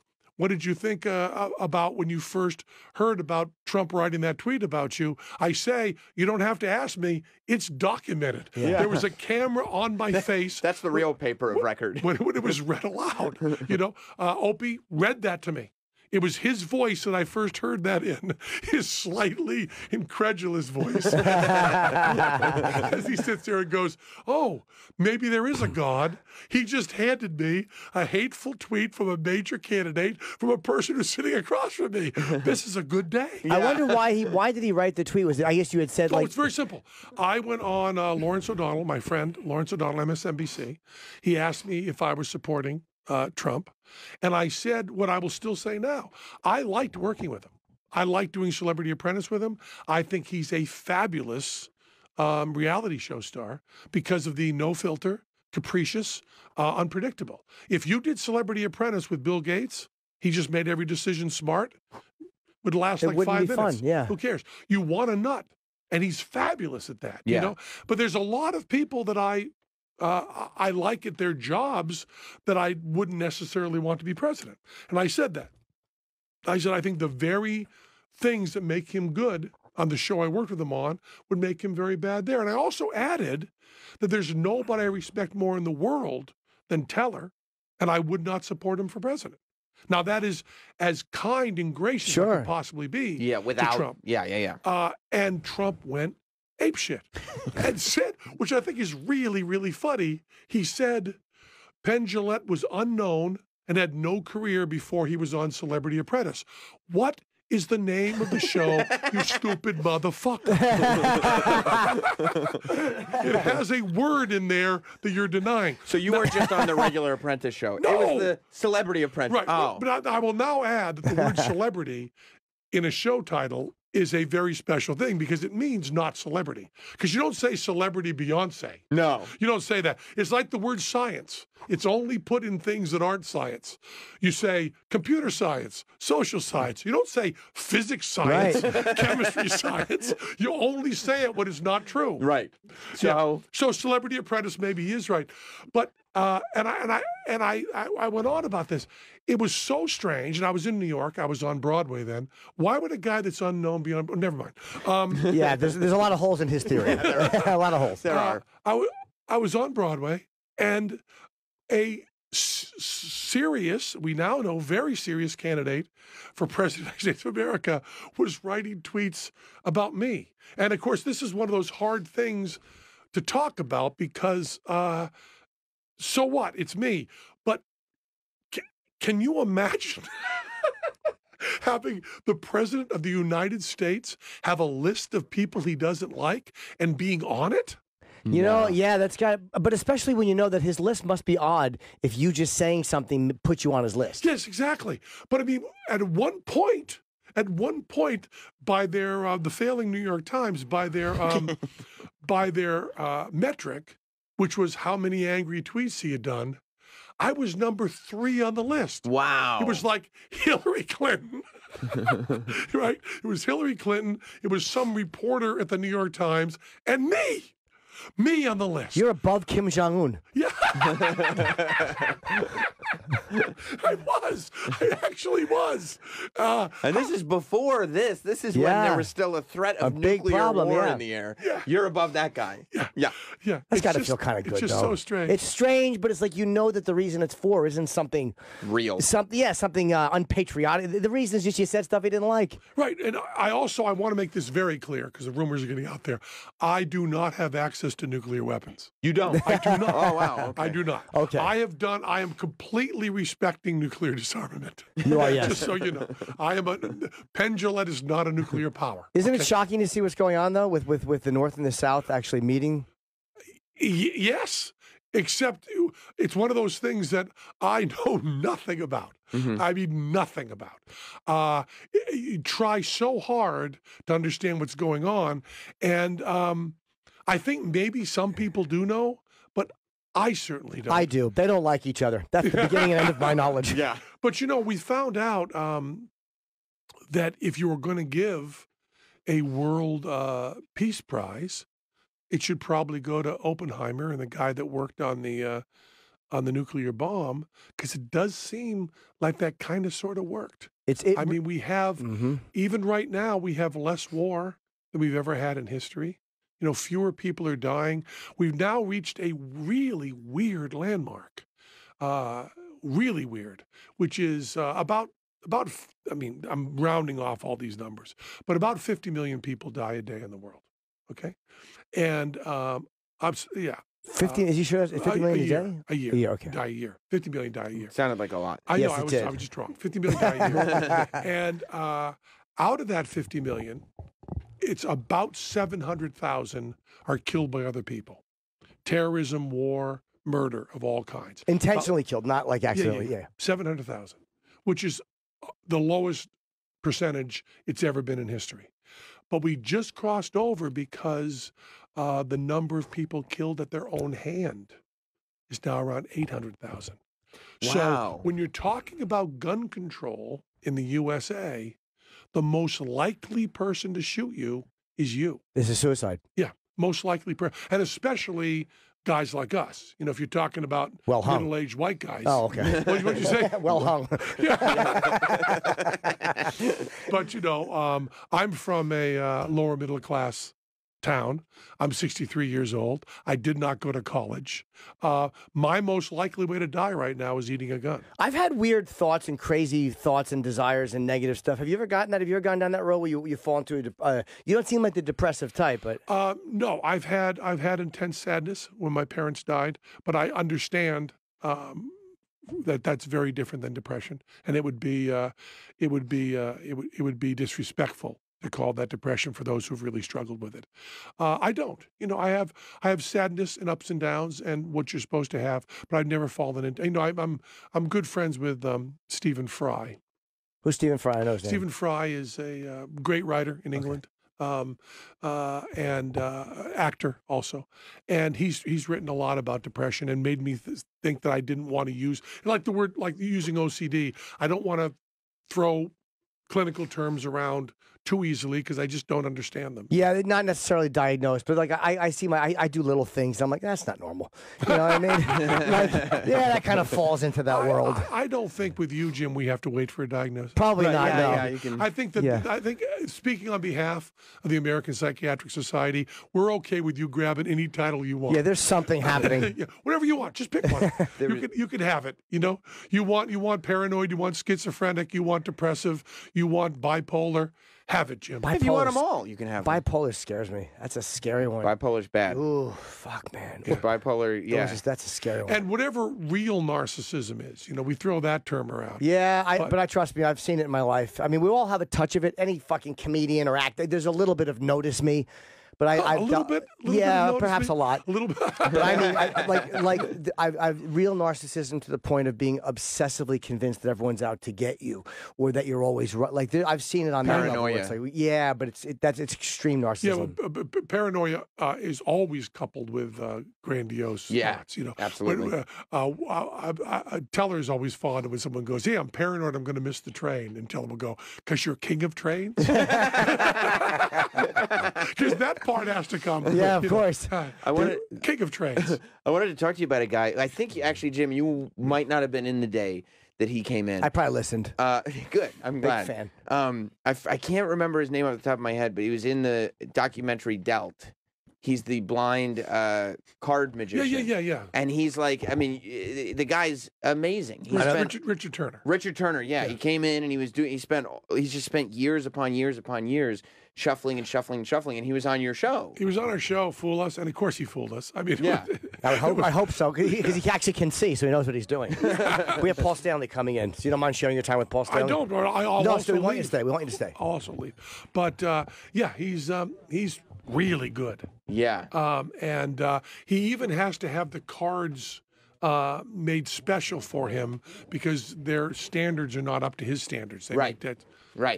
Paul Sir. Stanley, Hi, Paul. welcome. Hey, Welcome. Hey, how are you? look at you without. How's it all going? The big ponytail. You know Penn? Yes. Absolutely. How you doing? Sit Good to down. see We're you. on the air. Yeah. Welcome to the The show is going on as It's you great as to you be join. great Yes. to be here. Yeah, we were talking about art before you came in. Penn's a big fan of art, so we're very happy to talk about your art. That's not about your art. I loved. Listen, Mike. Just bring that into a microphone. I know. Small animals. Is that the end of that sentence? Tim's Vermeer. Oh, thank you. Thanks so Yes. much. Thanks. Just I've recommended that to so many people. Oh, thank you. What an amazing piece. Thank you. And Tim has not stopped. He's now done the View of Delft over in Delft. He's done a lot of Caravaggio's. Yeah. They're finding all sorts of stuff with this technology. Tim just continues. Art is ruining his life. It's amazing. I mean, but when you realize you can make those paintings, I mean, I don't know. I feel like if I had figured out that I could do that, I would probably just keep doing it. I've done it, but it got boring. I did it for a couple of times. I was just finished with it. Yeah. Painted enough for mirrors. You're done with it. Except it ruins him. Because Well, it seems like it becomes an obsession. yeah, and his back goes and constant headaches and his eyes, and he's just sitting there, you know, doing these little tiny things in a small room alone. And I say to him, you know, Tim, you're rich and stuff. Yeah. You could go outside. I can liken it probably to a much higher form of what people get obsessed with video games. You just have to play it one more time. Just one more time. And I just Yeah. want to do the View of Delft. Right. Yeah. I'll And do the one music more lesson. painting. I'll do Yeah. one more And the then... pearl earring. Right. And then I'm done. But it's never enough, because then if you get what you think you want, then you have to start over and do it again. It's The never hedonistic enough. treadmill. The hedonistic treadmill. Right. well, once you achieve one goal, it allows you to go on to the next goal. And I've certainly found that with painting is you're never there. You just continue to go on. And I started painting somewhat seriously, but more cathartically, like 18 years ago, and painted for myself. And some people saw pieces in the house, and that was really, the start for me. And it's been beyond lucrative. It's been incredibly gratifying. So. Do you have any of those originals? One thing that Paul did, these original Kiss signs you made to promote shows, like probably in 1972. Like posters? Yeah, Posters that they were handmade signs. flyers that would go up around the That city. you would You actually did all those? I did. Actually, the logo that you see on everything was done by me on my parents' coffee table with a ruler and a piece of what we called oak tag back then. Oh, I love the word oak tag. Yeah, and If you start talking about manila envelopes, I'll go nuts. Mucilage. Can you use the word mucilage? Use the word mucilage. Mucilage, oak tag. Oh, fabulous. mucilage, the rubber on the Oh, end yeah, the way it- would get all caked up. and the way it with- did that very sexual, I mean, maybe to Yeah. me. Yeah. Maybe, tell me about it. Yes. So Oh my You love gosh. it. And You then- like mucilage? I don't know what it is. But Shut up, Ben. But We're Paul, talking mucilage. Paul likes it. I like it. yes, the color of it, and it kind of looked like snot, like dried snot. Viscous. Can we go to the smell Yes. of mimeograph now? Or do you want to go there? Yes, and let's see what else. Oak tag. He said I oak just tag. think it's tag. amazing that you're designing this logo like on this piece of oak tag on your parents' coffee table or whatever, and this is a logo that would go on to be drawn on the back of every high school kid's notebook. Well, But like, also tattoo. Tattoos. Yeah. Tattooed, yeah. What was so interesting about it was that Ace came up with the basic design, but when I did it really by eye. And when we got our, What do you mean he came up with the basic? he came up with the idea of the The angular? S's, yes. But when I drafted it and outlined it and gave it the heft that it has, the S's aren't exactly parallel to each other because I did it by eye. And when we got signed to a label, their art department wanted to know if we wanted to have it redrafted. And I said, it got us this far. Yeah. And to this day, if you look at the logo, the two S's are not parallel to But each other. would Did you you know that, would Jim? you Yes, want I them did. parallel? I mean, Well- in terms of design, wouldn't you want a little something there to catch? Do you feel it? Well, what's interesting is when they are exactly perfect, I see it immediately. It looks wrong to me. Wow. It loses something. Don't you have to change it too in Germany? They wouldn't let you have the logo as it is. They wouldn't allow it for the longest time. Oh, which, because they're still hung up on that Nazi thing. Well, Get yeah. over it. first of all, two of the guys in the band are Jewish, and secondly, God knows they have enough problems with what they call neo-Nazis. Gene Simmons is Jewish? My God. Who would have thought? Who would have thought? Who would have thought? Do you have any of those original stuff? Do you still have them? Yes. Yeah. We actually have a warehouse full of incredible pieces, and that's actually where I paint. You go to your In the warehouse? Yeah. It's a huge space, and it's conducive to me getting away from the house. And I'm there usually Monday to Friday for about 6 hours, 7 hours a day. Painting. Wow. Do you ever get halfway through a painting and just go like, this sucks. I can't finish it. I don't like it. I want to just stop. Yeah, I tend to self-edit, but I also tend to want to make the separation between what I love and what somebody else may love. So if it's not my favorite, doesn't mean that someone else wouldn't love it. So there's only so much I'll edit myself because someone else looks at a piece that I didn't think much of and enjoys it immensely. And you have a gallery, sorry, Sam, a gallery, Wentworth Gallery at the mall at Short Hills tomorrow. It's 5 to 8 p.m. tomorrow night if In you want Short to go Hills, there. New In Short Jersey. Hills, the Short Hills Mall, yeah. With so much Kiss stuff, like you got so much art, and then there's also so much memorabilia, and you've got so much stuff, and Gene's got so much stuff. Have you guys ever thought about like putting together a museum or some kind of space for people to go to and just look at. It's called Gene's house. Well, there's mini golf right at the Rio Hotel, right where we are. Kiss mini golf? There's Kiss mini golf. Right? Yes. Yeah, I mean, if you could do mini and golf, if mini golf is not art, I don't know what is.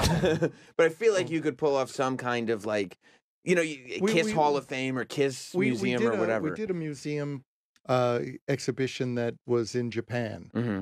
And there's talk about that being taken on the road. So maybe we could incorporate the bodies with that, the filleted dead bodies, and dress them in Kiss outfits. Yeah, Body worlds. Yeah. Do you ever get? I know Kiss has been your whole life. Do you ever is that why you paint? Because you want to just kind of I need something that's not this. Well, I was about 18 years ago. I was getting divorced, and anybody who's gone through that knows it's tumultuous. And a friend of mine said you should paint. And really, painting for me was just cathartic. It was more stream of consciousness.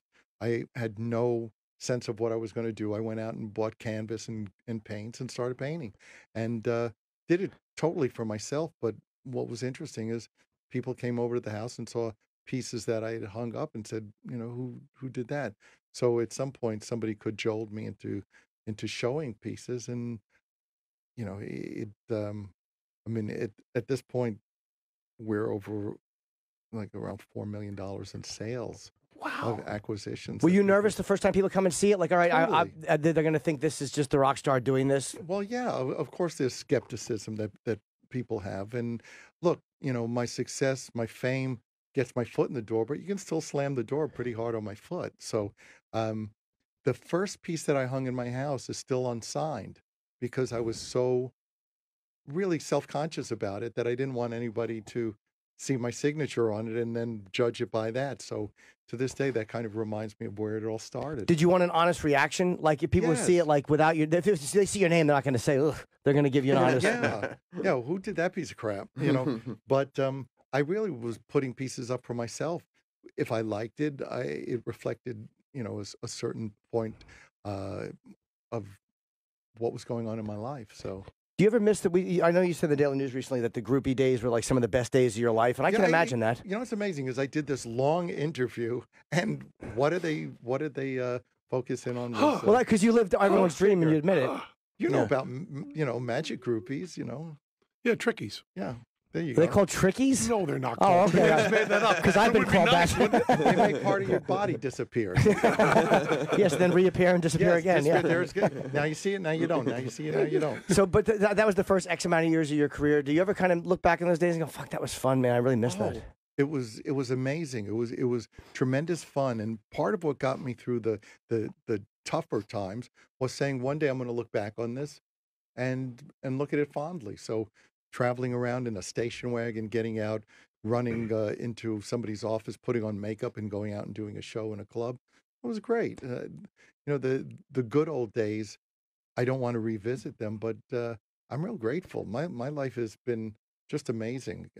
Somebody said to me a couple of days ago, if you could tell your early self, your young self, a piece of advice, I'd say, be patient. It gets really good. And you got to do it before the whole camera. Everyone's got a cell phone camera now, so everything you do now is being captured. Yeah, it was very different back then. That's maybe feature, not a bug. But in with groupies and stuff like this, all these guys. As I said, feature, not a bug. Maybe. Yeah, maybe you're right. So you're saying that it would still be fun. I'm saying it might be, and then you'd also have documentation on it. Oh, you know what? All right, the worst thing in the world. Feature, not a bug. Okay, fair enough. I hadn't looked at it like that. I looked at it like these guys wouldn't want this stuff captured. Maybe. I can see there's benefit to it. Well, Gene had a Polaroid. He took a Polaroid picture of every girl he was with. I get there that. you go. It looks like a livestock album. Yeah, there's some good ones and some horror shows. Yes, he was an equal opportunity participant, but I don't Quantity know. over quality has been a Gene Simmons thing, I guess. I would say so. Are you guys all getting along now? I mean, I know the band is as it is now. Yeah. But there's always the questions about Ace and Peter and you and Gene. Are you guys at least communicating? Because I was surprised to see Ace is doing a tour with Gene, and I know that you did something on Ace's album. It's much nicer to be on good terms, and there's no denying what we started together. We did some amazing things, and I wouldn't be here without those guys. It doesn't mean I'm thankful to a lot of people in my life. It doesn't mean I want to go back and be with them, for any length of time. But much better that than animosity. Yeah, I guess it's a little bit easier. And you were a graphic artist when you started. Did you not want to be a musician? I always wanted to be a musician.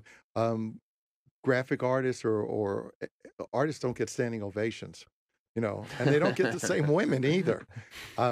So for me, being on stage was terrific because I'm not a ham.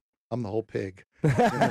So, but being able to go back to art without any pressure and really explore it, I just find that I define myself by all the challenges I take on doing theater or doing art. It's all it's terrific. It's I'm very lucky. You had heart palpitations and left before a show, and I think Gene did. I don't know. Was that with Peter and Ace? I'm not sure who that was. No, that was with the current band, which has been the band for about. Oh, 20, well, okay. I 25 wasn't years. sure what tour that was on. Were you upset that they did that show without you, or did you want them to do it? They learned a good lesson. Oh, they did? Yes. What was the lesson? The lesson is it's very hard to do this show without Paul. So what made the decision for them to do that decision? Well, literally, we were getting ready for the show. The show was sold out, and there would have been an audience that would be somewhere between irate and disappointed. So the idea was, let's go out on stage, tell them what's going on, and they can get their money back, or they can see, shambles. So they stayed, and I was very much appreciated after that. Was it a bit of a train wreck without you? Because there's 25% or more missing. Yeah, it was. From what I understand, it was pretty shambolic. Did that make you happy? Of course. Yeah. Of course. We all want to be loved. Yeah, you never want the show to be just as good without you. Oh, that would be horrible.